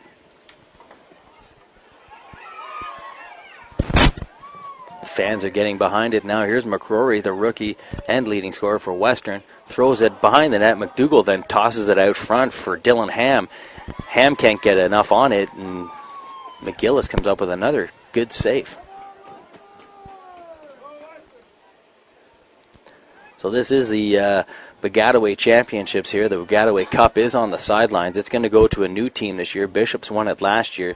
It's either going to go back to the West with McGill. Away in the last 5 years, we've had 5 different teams claim this cup, and for the 6th year, it's going to be somebody new again, showing great parity in this league, the CUFLA, Canadian University Field Lacrosse Association. Just a fantastic league, the premier lacrosse league in Canada as far as field lacrosse goes. Western now doing a good job trying to get momentum back in their favor. They're going to try to soak up some time here with a good possession. Watch for the stall call to perhaps come on here any moment. The officials haven't been afraid to go to that stall call, Clay. Now it's McDougall swimming. He sees the double team. Play there by number 44. We haven't talked about him too much today. Jeff O'Neill, he had a huge game yesterday against Guelph, and he double teams McDougall and forces McDougall to cough one over, and McGill are going to get the ball back. Should have a shout out to Jason Talevi. Thanks for helping out. Clayton Wade here, he used to coach me at Brock. Yeah, Talevi helping clear things up as to why there wasn't a penalty on that stick check. It was because there was not possession. It came after the whistle, so all it is a possession call. In my opinion, I think it should be a penalty every time. If it's unsuccessful, I think, you know what, you give them a penalty for it. It's just mostly a delay of the game, and it takes away from the pace. But either way, we've adopted those ILA rules here with the Baggataway Cup. Truth is, it's hard to take any kind of advice from a guy in mirrored aviators. So here we are. We've got teams trading kind of turnovers here. All of a sudden, McGill get a strip, and then Western get the ball back. So chances of going back and forth here. It's McGill who've actually come up and played some better lacrosse here in the second half. And they have taken the shot favor. They're shooting them now 17-15 in favor of McGill. But it's Western now with the ball. Pass on the ground. Nice defensive play there by the long pole, number 10 for McGill, Roudhester. That pass goes over, and it's a push on the back foul here on the far side of the field. It's going to be McGill's ball. And that one, I thought that was a legitimate call. Claris came up to the line to make a play, and he was just shoved from behind by a long pole there. Exactly. You got to stay off that back, especially with that free hand. You take one hand off the stick. It's an easy call for the officials to make, but it's Leland DeLangley, the Orangeville native right now for McGill with the ball. He surveys out front. He's going to roll the cage. He's got nice defensive play there, but it's huge. That's a heel save right there by the goaltender, Grace. He's got a crease call. No bigger save, perhaps, so far in this game than that one right there. Is Leland DeLangley rolling the cage with a head full of steam. Gets a step on his man. Fires one low, but stretching out was Grace on a nice toe save. Now it's Chess with it. He's got Rohrpark, the attackman, with him, and he's going to win that foot race every time. He's a speedster. A little bit of a free arm there, and yep, Joe McDonald, the official on the far side with a good eye, catches that free arm push-off from Grace. Check that, Chess. And McGill are going to get the ball back. I don't mind that call. I've never been a big fan of the warding off. And, when you take that one hand off your stick, it's tempting to use it. You leave yourself vulnerable, don't you? We're seeing it a lot with the swim move, and I don't know if the officials have addressed that yet or not. But the swim move, sometimes you push that defender right through. It's a pair of 19s going at it right now. It's number 19 for McGill with the ball. That's Anders Bella. We talked about being Scott Watson. He gets the ball over to Connor Goodwin. Goodwin being defended there by Chess. Ball gets moved back up. Bella getting pushed off by Watson. Bella better be careful here and maybe move the ball. Watson showing some things set up. They're in a 1-4-1 right now. Swim move. Bella still with the ball. You got to move that. He finds his teammate. Claire's back for Goodwin. Ooh, that's a heck of a shot right there. Big underhand right top shelf. That was a money shot right there. A nice swim move going over top. Goodwin changing direction and firing one top shelf. If you're a goalie, you got no chance of handcuffing the goaltender going to the maybe a little bit of traffic out front. Who knows if he even got a good look at it? It might not have mattered. That one was a laser. So McGill had the early lead from the first shot of the game, and then it's been all Western leading this game throughout.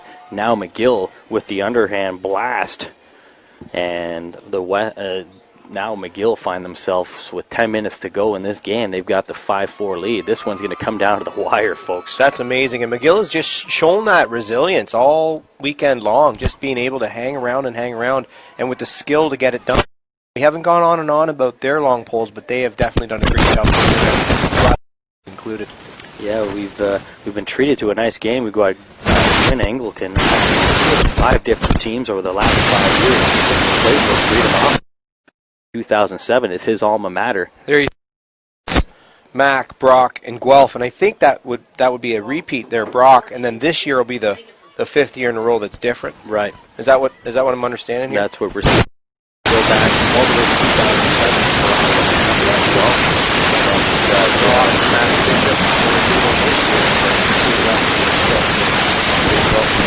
2007. It's a beautiful trophy, that cup, the Baggataway Cup it's called. It's in honor of the founder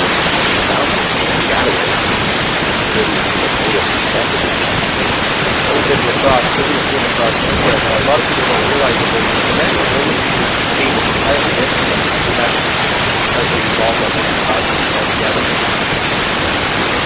So here's the Western Mustang guy looking for a chance to win the game. 5-4 favor McGill Redmen. Mike Temple is number 14 with Shane Schneider behind the bench. You're joined here by the Trent University caliber coaching staff. Mike Temple, they're in the booth. Maybe we'll get a chance to talk with them if they have the time. Tempe's just retired. It's McGill now coming in transition. It's number 34 with the closely, and it gets coughed up. There's a whistle down on the play far behind. It was actually a timeout call before the ball hit the field. So nice timeout call by McGill Redmen here. We've got Mike Temple in the booth, so we'll get a chance to talk with him a moment. And Mike's been involved with the Trent University program, but actually won a championships with the Western Mustangs in, was it 2001, Mike? Yeah, it was 2001. Just parity in this league now. We go back 5 years in this league. Not one team has won back-to-back. It was Bishops in 2011, Mac in 2010, Brock in 2009, and Guelph in 2008. So this year we're going to have another new team winning it. Talk to us a little bit the league, Mike. You played in it in your early days. You just finished off your career here at Trent University playing Teachers College. What have you seen in terms of the evolvement of the league? What's your biggest sign? I think the biggest thing is the professionalism. When I started back in 2001, it was a little bit hodgepodge put together. Guys in different helmets and everything else. The rules a little bit more lax, more the box style, and it's really really taken a step forward in terms of professionalism. And like you said, the parity, the talent out there is just outstanding. It's been a great game, Mike. It's been a close game right now. McGill have battled back to retake the lead. What are you seeing today in terms of these two teams on the field? Well, fantastic defensively. This is a goaltenders duel. Offensively, both teams are possessing the ball well. As we know, it's paramount to keep that ball, and they're doing a fantastic job of it. What's going to be the key to the team that wins this one today, Mike? Oh, geez, might go down to the last shot. Well drawn up play. I think ball possession coming down the stretch. Face-offs are always instrumental. Now Trent has done a tournament here for the first time. Tears that have gone into putting on a fantastic It was back in April that we made the pitch to CUFLA to get this, and we were awarded it. And right away the machine got going. Brought in some businessmen from the area to help out with the sponsorships, and the athletic department themselves. In conjunction with the coaching staff, just put together a great event. Absolutely, it's been awesome, and I mean it's been a little cool and crisp, but the weather has been pretty good for this tournament. And we've got 8 minutes and 33 seconds to go in this one. I want to thank Mike Temple for joining us up in the booth and giving us a little bit of background here. It's going to be Western coming in with the ball right now. It's number 9 for them, the Taylor Sipperly. He's guarded there closely by Chess. He gives it up for his teammate there, and Sipperly gets the ball back. There's a lot of fans in the stands here that are coming out to see this, and they have not been. Sipperly now close by Chess. It's a nice matchup that they want, though. The short stick down low. Sipperly now looks out front, sees a it goes back behind the net. He looks for any cutters out front. Sipperly again hanging on to it. Here comes the slide from behind his back. Sipperly moves, slips under the defense there of Chess, drives the crease and puts one past. And here's the first 2-goal lead of the game for McGill. That is unbelievable, and he was able to really keep it tight in there. I thought it might have been a crease call, but I mean, he obviously kept his feet line, out. Yeah. They were right there to see, and it was just a great, strong move. Kind of came under, little dip and dunk there. Awesome individual effort there by Sipperly. He held on to that ball for a good minute and a half, chewing up some time, looking at the front, and decided to take it upon himself, driving his man, the short stick, and getting that double team on the back, but he's able to evade both defenders and hold that crease line and put one past the goaltender Grace, and now it's a 6-4 lead in favor of the McGill Redmen, and we've got another stick check here on the field. Big players making big plays is what that's all about. I mean, anybody that can beat 2 guys at once right on the doorstep of the crease, I mean, that's a scoring chance every time, and if you're good enough to beat 2 players, you're probably good enough to beat the goalie from in there. Absolutely. So we've got our second stick check of the game here. We'll see. We stick checks over the tournament. There's been no illegal sticks. I think players at this point, they know that there's the potential for these calls to be made, and everyone's stick should be legal at this point. You don't want to have an illegal stick, not in the Baggataway Cup Championships game.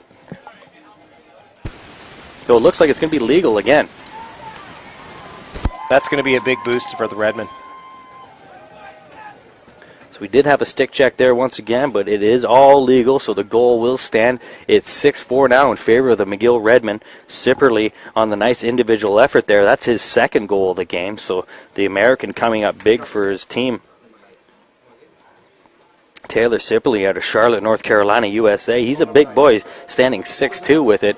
And Western, they go for the stick call, and unfortunately it fails, so possession will be awarded to the McGill Redmen again. Shots 20-15 right now in favor of the Redmen. They've got possession. It's Nolan Prinzen. Oh, Prinzen can shoot the ball as well. He's got What? Where's the goal? They may look to exploit Chess with the short stick. Now it's number 14. Short stick, and he takes Scott Watson for a little bit of a run, and he goes back to. This is at the 2 short sticks now down low behind the net. It's Prinzen driving up high. Switch. He's got Chess on him. It's a 27 battle here now. Chess. We're under 7 minutes now in the final Baggataway Championship game. Just so important. A little shaky there on the Western defense. We just sure didn't see it yesterday. Tough shot. Prinzen a lot on it, but luckily for him, his teammate, number 14, Connor Wiggins, there to back up the ball. Plays blown in here. It's 2 short stick defenders behind the net. It's Goodwin rolling the cage, going high to high, and making it look easy was the Western goaltender Grace coming up with the high stick save. Of Zach Grace today, it's just I don't know exactly where they're seeing the daylight, because we sure didn't see it last night, but that stellar defense from the Mustangs appears to be penetrable after all. It was Ryan Cavanaugh. He's had a tremendous game for the Western Mustangs, rolling that long stretch pass across to his teammate 24, Sam Neeb, the face-off specialist for Western. Neeb now with it again. He looks across field to his teammate Watson with it. Scotty Watson now, he's got the short stick defender on him. Watch him to take him perhaps low and look to work a one-on-one. He dodges through the alley, takes a shot on net. Riley McGillis drops to one knee and gets a stick on it. McGillis really might be the difference maker in this game. showing some great poise in net, the second-year goaltender out of Peterborough, Ontario. It's McGillis now with it behind the net. He's playing cat and mouse with the attackman for Western, Brandon McDougall. When you think of how close the McGill team was to elimination last night, they just appear to be unfazed. You know, where they would have been eliminated. Nothing like that at all. Just a lot of confidence, some swagger, and just some strong moves to the net, and just a real team effort. Absolutely. Here today. McGill have always been a class act franchise, and equal for the Western Mustangs. Two great teams. This is the first time we've actually seen the two number one seeds match up in the finals in quite some time.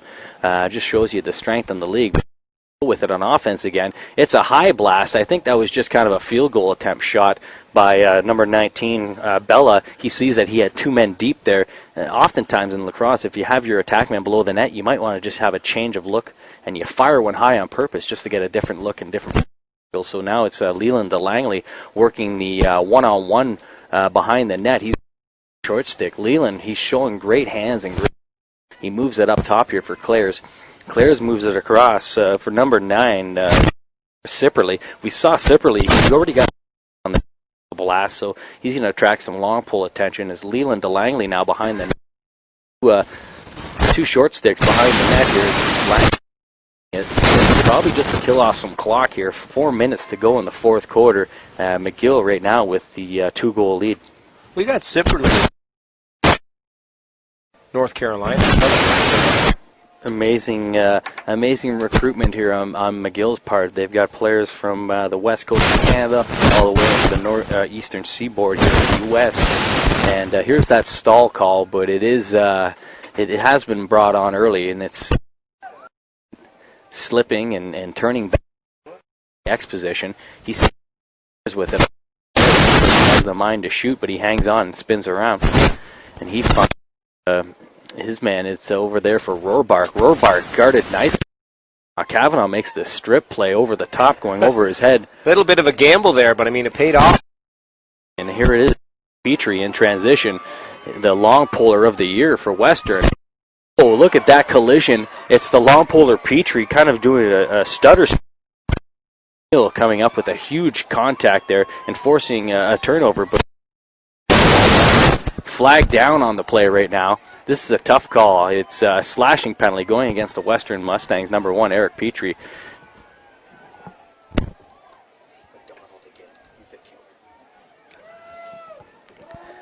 Tough call here for the Western Mustangs. It's McGill who are going to go on the power play. Petrie perhaps gets a little overzealous with the stick, and McGill are going to get a free clear and a power play here with just 2:43 to go. Jacked up after that big rush, and I mean a big hit, and just trying to, answer the bell. And I unfortunately, he's going to sit for a minute, but he's a great player.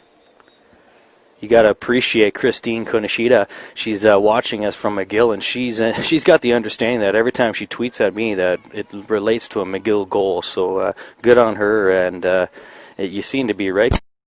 You tweet, it seems like McGill gets a goal, so way to go. Good on you. McGill right now on the power play situation. Western right now, they got to be frustrated, but they need to keep their composure. They've got 2.5 minutes here to work on it, and that's really they just need 2 shots to get back into this game. But right now, power play, they get it up to Nolan Prinzen. Prinzen across for Richie Clares. Richie Clares has tons of time and just fires one way wide over top, but luckily. Please stay off the field at the end of the game. Kindly refrain from rushing the wonderful talent that we have on the field today. Here it is. It's Richie Clares right now. He goes back for Alex Rohrbark behind the net. Rohrbark's going to rush. He's got cap right now. And it's McGill. Just to chew up a ton of this time as we get under 2 minutes to go in this match. The CUFLA Baggataway Cup Championships.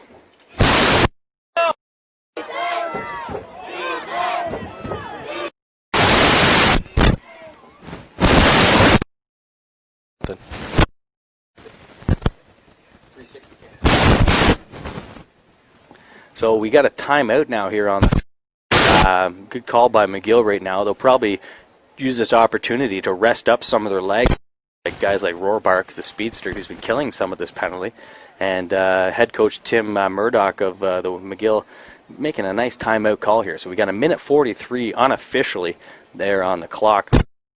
And, the McGill Redmen are a minute 43 away from winning their first ever championships. But don't count out the Western Mustangs yet. We've seen stranger things happen. It was McGill yesterday down by 2 with a minute 20 to go, and they ended up winning that game, scoring 3 goals in under a minute. This game is not over. Look for them to spread it out there in the attack zone. Look for a stall. Pressure. We'll probably see Grace get in on the defense as well. So here we go. Last year, the Bishops Gators were the first team in the East to win the Baggataway Cup championships. Right now, it looks like McGill could be the second team to win it, and this would be 2 years in a row where teams out of the Province, La Belle Province de Quebec, can hold this trophy. That's just a good sign for me for the strength of lacrosse across Canada. The first time last year that a team from Quebec won it even. No, I can't say enough about it. We've really seen it change, in our tenure over the last 25, 30 years. Absolutely, it's been a great league. I mean, when this started up, 20, kind of a 3-team league, and they've built it now to having 17 east and west of it.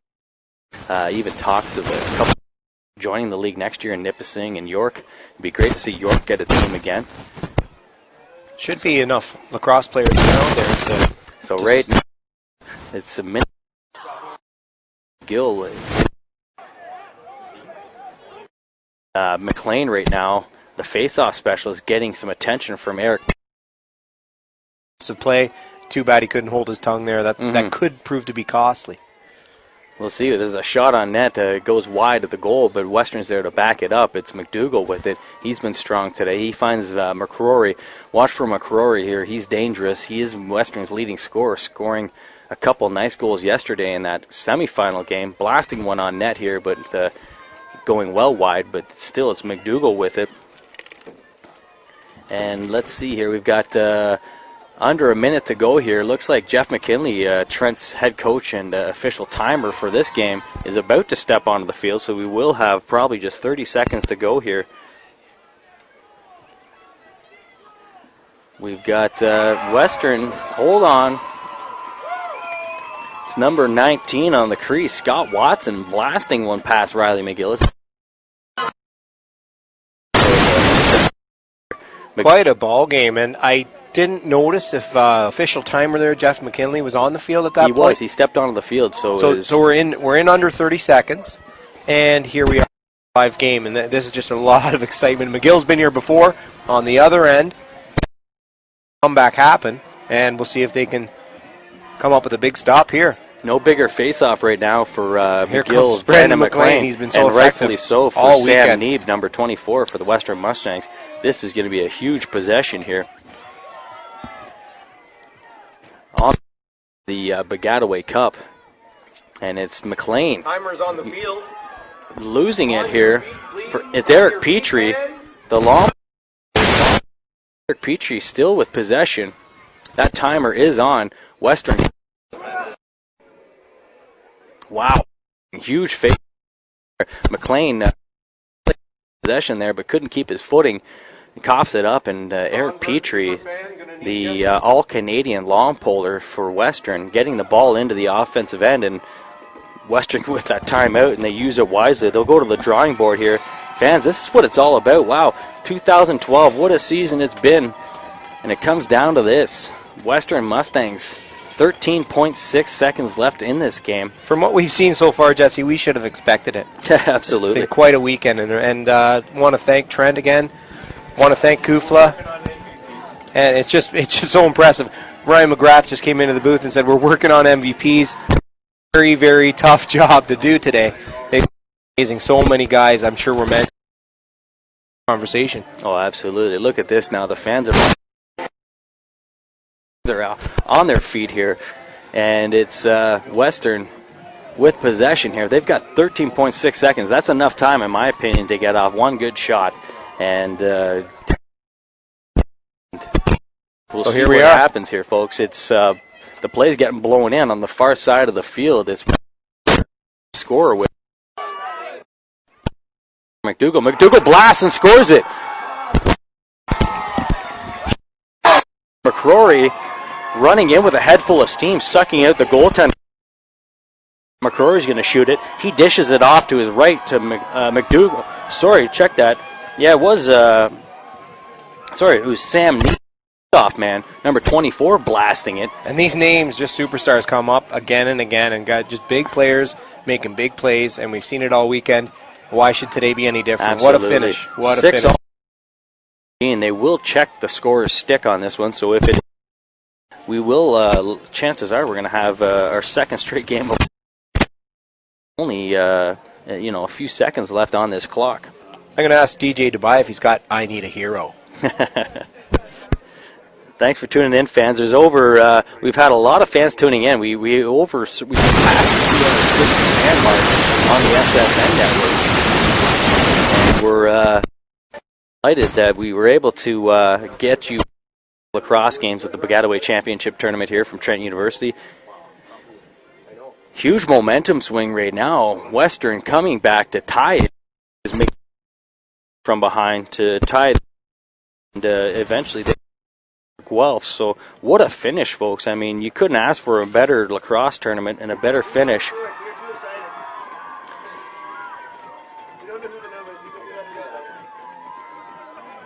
I think it was Ryan McCrory, 21. Yeah, it was Sam Neeb on the goal, assisted by McCrory. I mean, you gotta wonder what can happen here. Can McGill or Western win a face-off really quick here and score one and evade overtime? We've got 6.6 seconds left on the clock. I mean, you win this face-off cleanly, you get a pass up the field. Scored by number 24, Sam Neeb. And they get the ball. Seconds left. They've got an opportunity to win. Coming in, unleashing one from the restraining line, and that's going to do it for the quarter. 1 second left, they motion. So that is the end of the game. We've got a 6-6 tie here, so it's going to be an overtime. We'll have 2 quarters, 2 4-minute quarters. So we'll have a 4-minute, the goalies will, then another 4-minute. If it's tied after overtime, we'll have 7 overtime. Let's not here. get confused over the nomenclature here. Exactly. We said sudden death yesterday, and I guess that's fallen out of fashion. Yeah, well, I mean... A kinder, gentler lacrosse fan, they like it to be sudden victory, but we know because we played it, it feels like you died. Yeah, exactly. We want to keep it politically correct here. Nobody likes death, although it is, We don't want Mr. Byrick getting sued. No, absolutely not. Trent University's athletic director Bill Byrick in the press box with us. Maybe we'll get Bill just on to talk to us a little bit about the tournament and everything that's been going on. It's been a fantastic tournament, Mr. Byrick. Just talk about what this means for the university and all the people that have gone into putting on this fantastic tournament here at Trent. Well, thanks, Jesse. It's been an honor to host it, and it's a great league. We jumped in about 7 years ago, and thanks to you and some of our coaches at Trent, and this is such a great lacrosse town that we thought this would be good for Trent. And having the championships here is great for recruitment, great for our team, and great for the sport. We put a little bit into this, and it seems that the teams really appreciate what's happened, and we certainly are happy to have them here. Now, talk about your support staff and everybody that's been here. I mean, we've seen many people coming through the gates, not just people from Peterborough. We're seeing fans from all over representing their school colors. How big of a boost was this to get all these supporters out here to help put this thing on? Oh, it's great. We've hosted a number of events before. We hosted the World Women's Lacrosse Championships in 2007, and then 2 CIS Women's Rugby Championships, and now this, and we've got a great core of people that are knowledgeable, and we've got a bit of a system that works for us, and a great staff. So we put it all together, and I wouldn't say that it's easy, but it's certainly easier when you get a great group of people working with you this way. And I think everybody enjoys it, and everybody enjoys doing a good job. It's also nice to have the weather. So it's cold, but at least it's not wet. Absolutely. We've been blessed with some nice weather. It is November. November, so it's going to be a bit chilly. So we've had some great competition. The last 2 games have gone to overtime. I mean, you couldn't ask for a better finish here. We've got 2 teams, the number 1 seeds from the East and the West, ready to play overtime here. I guess it's going to come down to really who makes the less mistakes. And we talked earlier, we've had 5 different teams in this league win the championships over the last 5 years, so it's going to be somebody new today. And I want to thank you, Mr. Byrick, for having us here and this fantastic tournament. And we look forward to more lacrosse here at Trent University. Well, that's great. Well, thanks, Jesse. Thanks for coming out and helping us with this broadcast. I'm sure people have enjoyed the broadcast. We've certainly enjoyed listening to you. We think so. There's been over 250 people viewing this game here today on the SSN network, so it's been great. People are getting involved on it in the Twitter. All ready to go here now. So we'll switch ends. Battle for it right now. It's West foul. It is in fact number 34, Doug Utting, making individual effort there, coming up with the ball. So West, and it's on the far side of the field there, and a whistle from the play. It's an illegal procedure play on the side, and West it up, and McGill are going to catch a break, and they're going to get possession here. So it's all tied up at 6s here, and we're going to have 4 minutes of overtime, and then another 4 teams will switch ends per 4-minute frame. And it's McGill now with the ball. Western, unfortunately, they're in a tough situation. Sidelines, so McGill now with the ball. It's their long pole defender, number 77, Frank, moving it across the field, leaving it there for number 7, Jeeshan Sharples, the captain, leaving it on him. It's all-Canadian long poler pressuring Sipperley and force call a quick timeout here. Fans will be well aware because they have 2 4-minute halves. Sudden death. It will be sudden victory. Violent imagery there. A lot of fans on here. Really, I mean, packing in nice and close. It has been a beautiful day for lacrosse here. We've been lucky. I mean, this is the Canadian climate here. It's not going to be not chilly. It has been cool. Everyone's got their toques and long johns on, I'm sure, out there. But it's been hot action on the field. It's 6-all right now. So Brock University. Unfortunately losing a close one to Western, and then it was Guelph losing a tough one to McGill yesterday. And they have to start it off and the field just running. You can run the both lengths of the field out.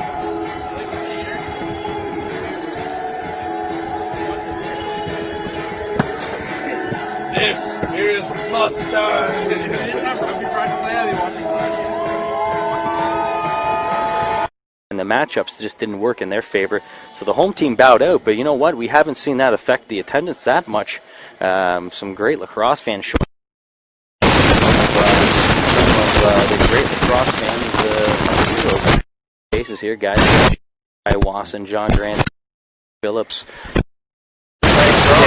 Barry, Frank Drum, all these guys that do their own to put in some volunteer hours here in the Peterborough lacrosse community have come out to show their support. Now with the action back on the field, it's Leland DeLangley, number 1, kind of weaving and cutting in front. He's guarded there by Chess.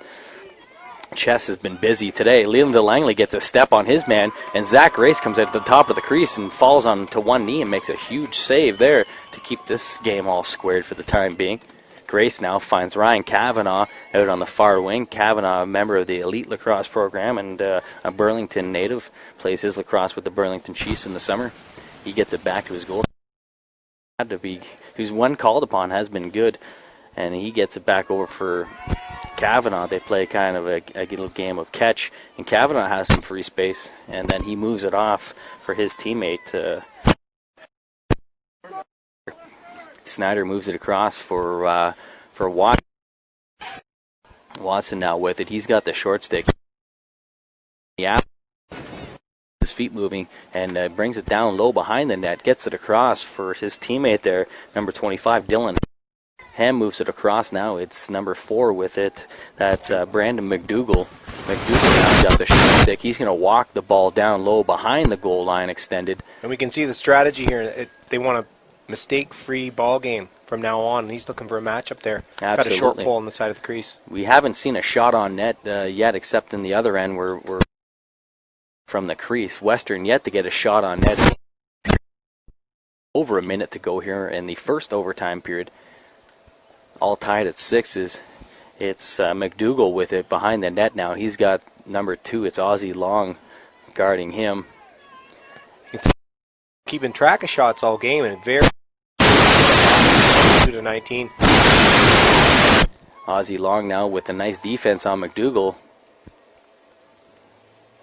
We've got a whistle down on the flag or on the play. No flags, however, and it is a timeout call. Thank you, watching fans. We've had numerous fans watching us over the SSN network and getting involved in the broadcast. We've been treated to some fantastic lacrosse here at Trent University's Justin Chu Stadium. Sit tight, Daniel Strickland. We haven't crashed the website yet, so let's keep it rolling. Yeah, we do have probably close to 300 fans now watching us on the SSN network, and just here at the stadium itself, we're looking close to probably 600 fans here packed in into the stands here. They're all huddled together to stay warm. Got a couple fans with some mucklucks on their head and different toques and glove combinations here, and some fans banging a gong and dancing. So I mean, the atmosphere is electric here. We've got Western fans to our right. To our left, and we've got the McGill fans to our right, just like they are positioned across the field, and both sides now getting their own chants going. We've got a Here We Go Western mixed in with Let's Go McGill. These fans are getting loud and proud here, showing their support. These guys, these fantastic job today, leaving it all on the field. I mean, there's got to be one winner by the end of it, but these two programs here, two first going at it, you couldn't ask for a better finish to a fantastic 2012 season. No, except Justin Dorn. We could have had a nicer. Well, the warming's going. You'll never know what to expect coming. Part of Frankenstorm. That's right, and here it is. Number 34, Udding with the ball behind the net. He's got the short stick defender. It's a battle of 34s here. 34 for Western with the ball. Udding and Those sharks from that old cartoon. guarding him low. It's a 3-2-1 formation right now. Watch for some cutters out front. Perhaps he may be just looking for the stall, and then he's going to make his move to the net eventually. Just going for last shot here. The timer is on the field. Jeff McKinley and his has the timer on. There's a pass there. It's bobbled and it gets close to the sidelines. Nice effort by McDougall there to get out of bounds. But so 4 minutes of overtime lacrosse doesn't settle anything for the moment. There's still a 6-6 tie. So for 4 minutes as the teams change ends. If things are tied at that point, we will go to. No, that's not. I know you're.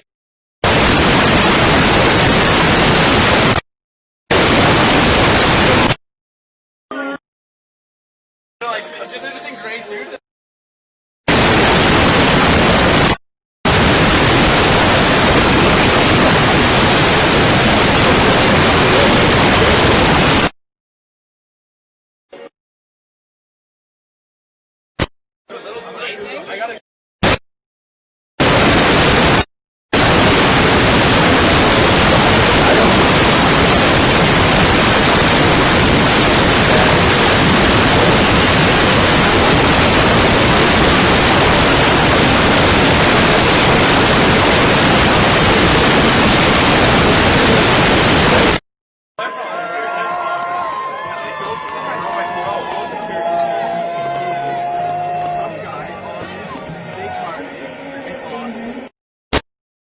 The officials are ready to go. It's going to be Sam Neeb at the face-off circle, number 24 for the Western Mustangs against number 11. That's Brandon McLean. These two guys have really traded opportunities. I don't see one advantage so far.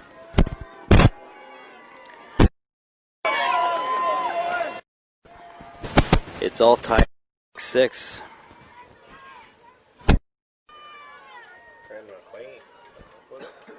McLean comes up with it. He's been huge. He's the East face-off specialist of the year, making the All-Canadian squad. These face-offs are so crucial in this game of field lacrosse. As we know, it's a possession game. There isn't the shot clock like lacrosse, so if you up a lot of clock, and now with their opportunity to get that ball in the offensive end, it's a skip pass through the middle that's bobbled players. Luckily, they come back up with it around, and it's Brandon McLean there to pick it up and save face for the McGill Redmen. Perhaps maybe I thought number 3 free arm. He did, on that absolutely. Loose ball, and that would have been a call all weekend long. Gosh, there's a great opportunity. McLean passes the ball crease to his teammate, number 18, Ryan Bessie. Bessie had the open the outside post, back up the ball, and they keep possession here. So great opportunity there to score one. Nobody has scored here in the overtime.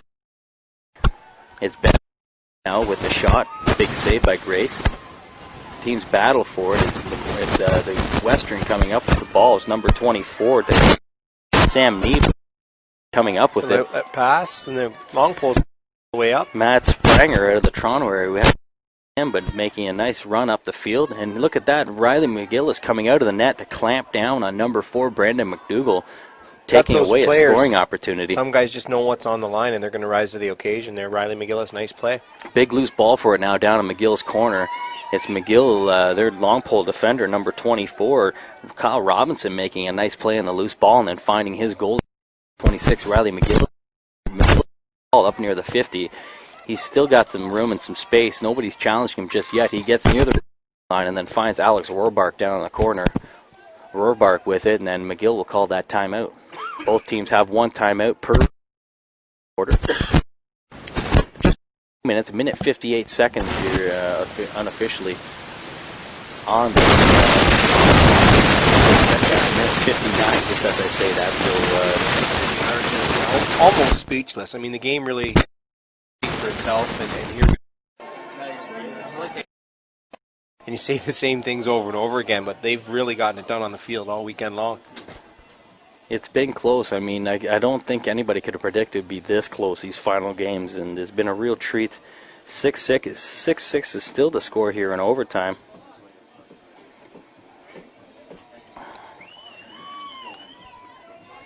So teams are in their huddles. McGill with the ball and a timeout. They're going to draw some things up here. And we've got 2 minutes to play here in the fourth. Well, this is unofficially the fourth quarter, but really if you want to talk about things, it's overtime. This is the kind of the sixth quarter here. So the players will take their positions on the field. What a finish it's going to be. Who will win it? We're unsure. Just it's been too close. On Wednesday? Maybe. Close. I think we're not. The ball up. It's going to be number 9 for McGill, Taylor Sipperly with it. Taylor Sipperly, what an out. If I have Western, and then of course if it's for McGill, if it's Western, I'm going to go with Ryan McCrory. A little side bet on that, Twitter fans. Send in your picks. Who do you think's going to score the winner here for each side? So right now it's whoa, look at that. Hair is off the. Goes off the post and gathering up these rebounds and giving themselves a second chance opportunity here. Time ticks away. It's a minute 30 here on the clock unofficially. It's Sipperly ball. He's space and it's kind of on the back. And luckily for McGill, they come up with the ball again. It's 18 there. We've got Ryan Bessie. We've talked about him. He's had a good game already today. That Sipperly a bit tired. He's going to run off. Brandon McLean from the sidelines. You see both teams really going to the well, just emptying the tank completely, going for their superstars. They got it over So here we are, under a minute to go now. McGill with possession on the far side of the field. It's captain with it. Really put in defensively at him in one-on-one situations. They want a chance. Super team of Humber, then.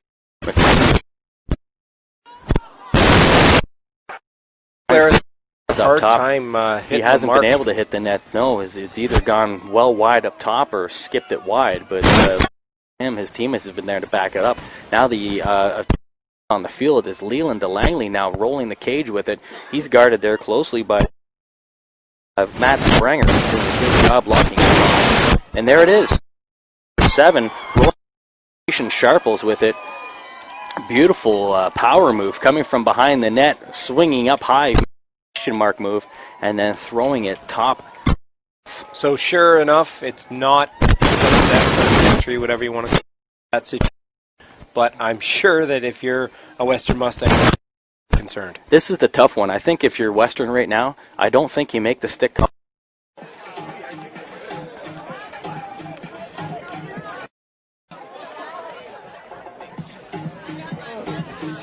Hey, if you guys raise some money, I'm gonna go get a tattoo. Man, we already told you you're gonna choose your fucking birthday. Can you do it for Christmas? Get $20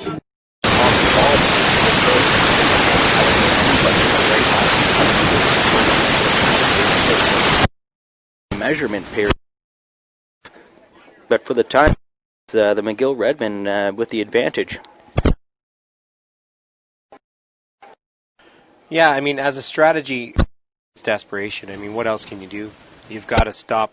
You've got to make yourself relevant.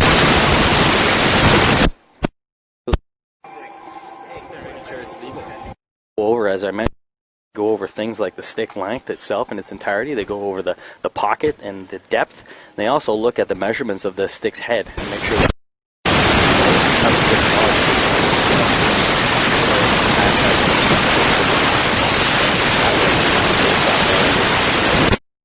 and give it a pinch. But here it is the official call. It's legal, so McGill are going to get the ball back.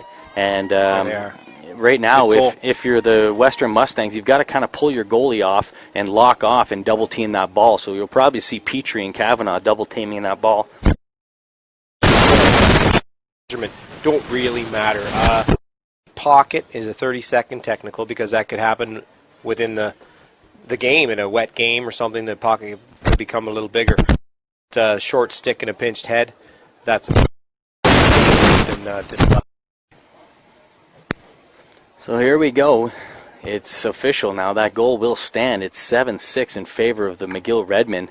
12.4 seconds to go. McGill with possession. Western in dire, desperate need now to force a quick turnover. McGill goal. Jen Sharples.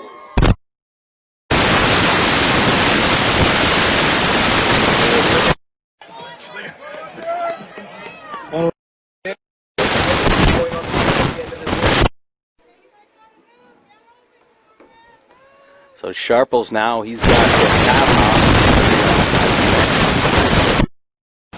Kavanaugh top.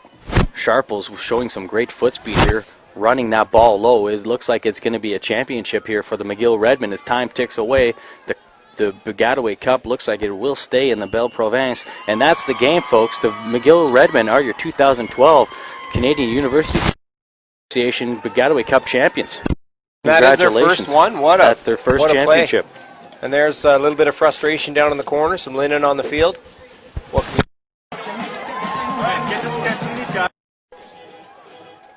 And we've got some MVPs coming in here. The MVP for your McGill Redmen, number 7, Jishan Sharp. And our MVP for the Western Mustangs is number 17, their goaltender, Zach Race, who came up huge, making some big saves. Our overall tournament MVP,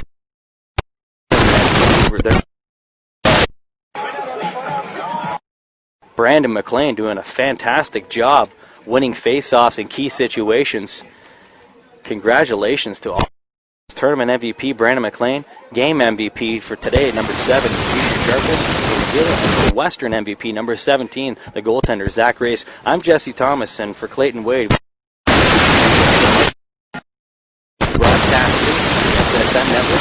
Stay with us as we get ready to present the championship trophies here and hand out some hardware. This has been the championships, folks. Stick with the field where Clayton Wade is the microphone to hand out some hardware.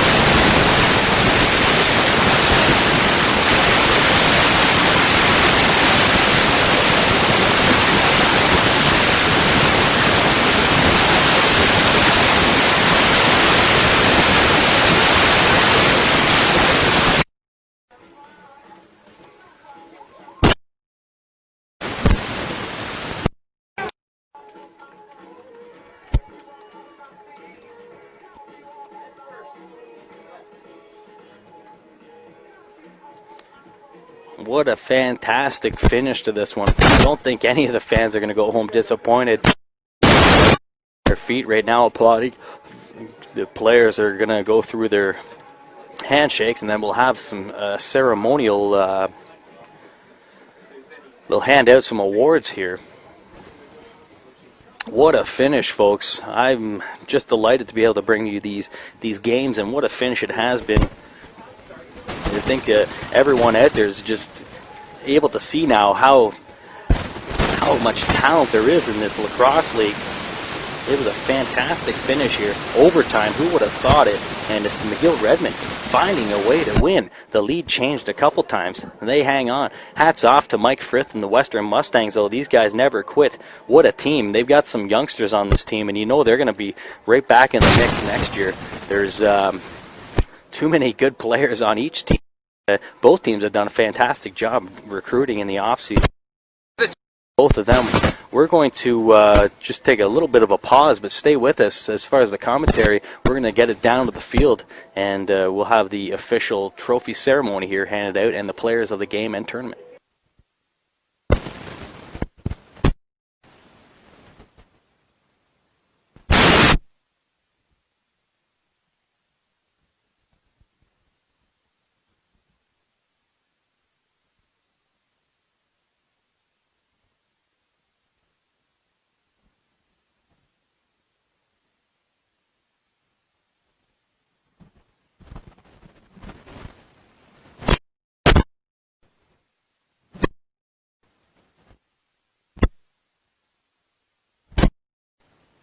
There's Tim Murdoch getting a bit of a Gatorade back. I mean,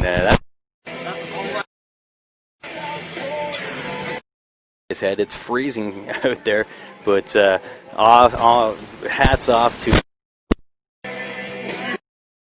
Cup championships. No has worked harder.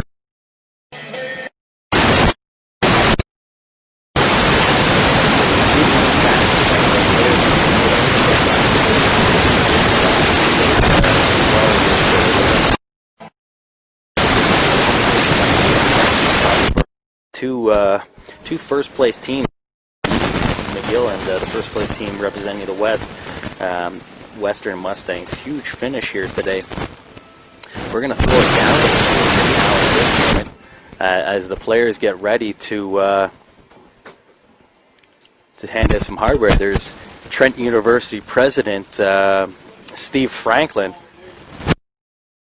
John Grant Sr., Canadian Lacrosse Hall of Fame member, Eric down on the field. We're going to throw it to Clay. See if we can get some audio. Franklin.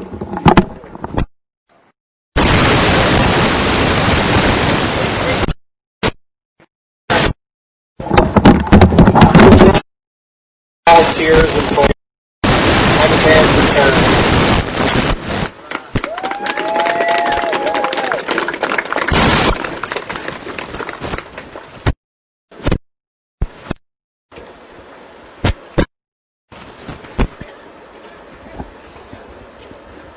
Hustler of the game goes to number 27, Brendan Chess.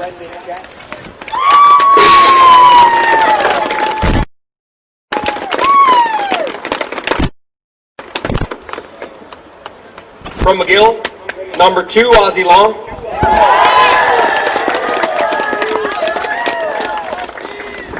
That's the hustler of the game going to number 2, Aussie Long for the McGill Redmen.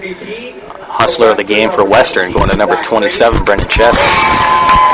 Game MVP for Western, number 17, their goaltender, Zach Grace.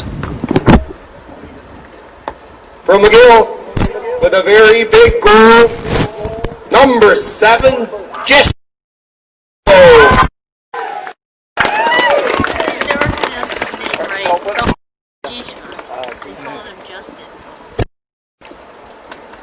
And the tournament MVP, getting it done all over the field, number 11, Brandon McLean.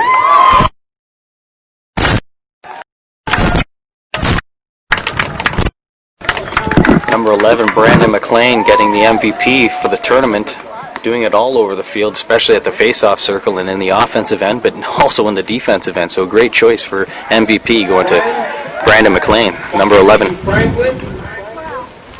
Dr. Stephen Franklin and CUFLA Commissioner Ryan McGrath right now at the Baggataway Cup. 2012 Baggataway Cup. McGill team captains are coming up to accept the trophy from Trent University President Dr. Stephen Franklin. Congratulations, McGill. Thank you for a great tournament.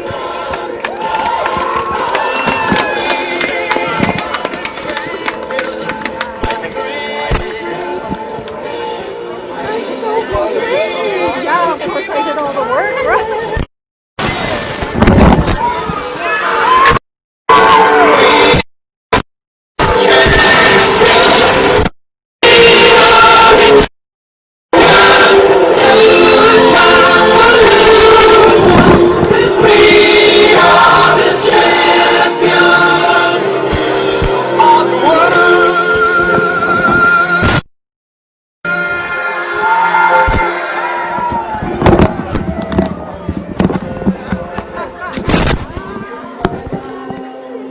So there we are, folks. It's the 2012 Baggataway Cup champions. The McGill Redmen right now huddled around that historic trophy. The value of it's priceless. It's all in the effort. There they are, raising that cup. Fantastic tournament. What a finish. We're going to keep the video streaming here, but we're going to cut the commentary. I'm Jesse Thomas, proud to bring you coverage here at CUFLA Baggataway Cup.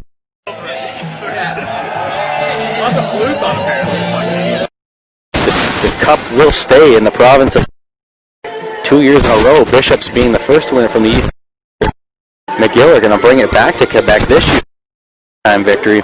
Congratulations to the 2012 CUFLA Baggataway Cup champions, the McGill Redmen.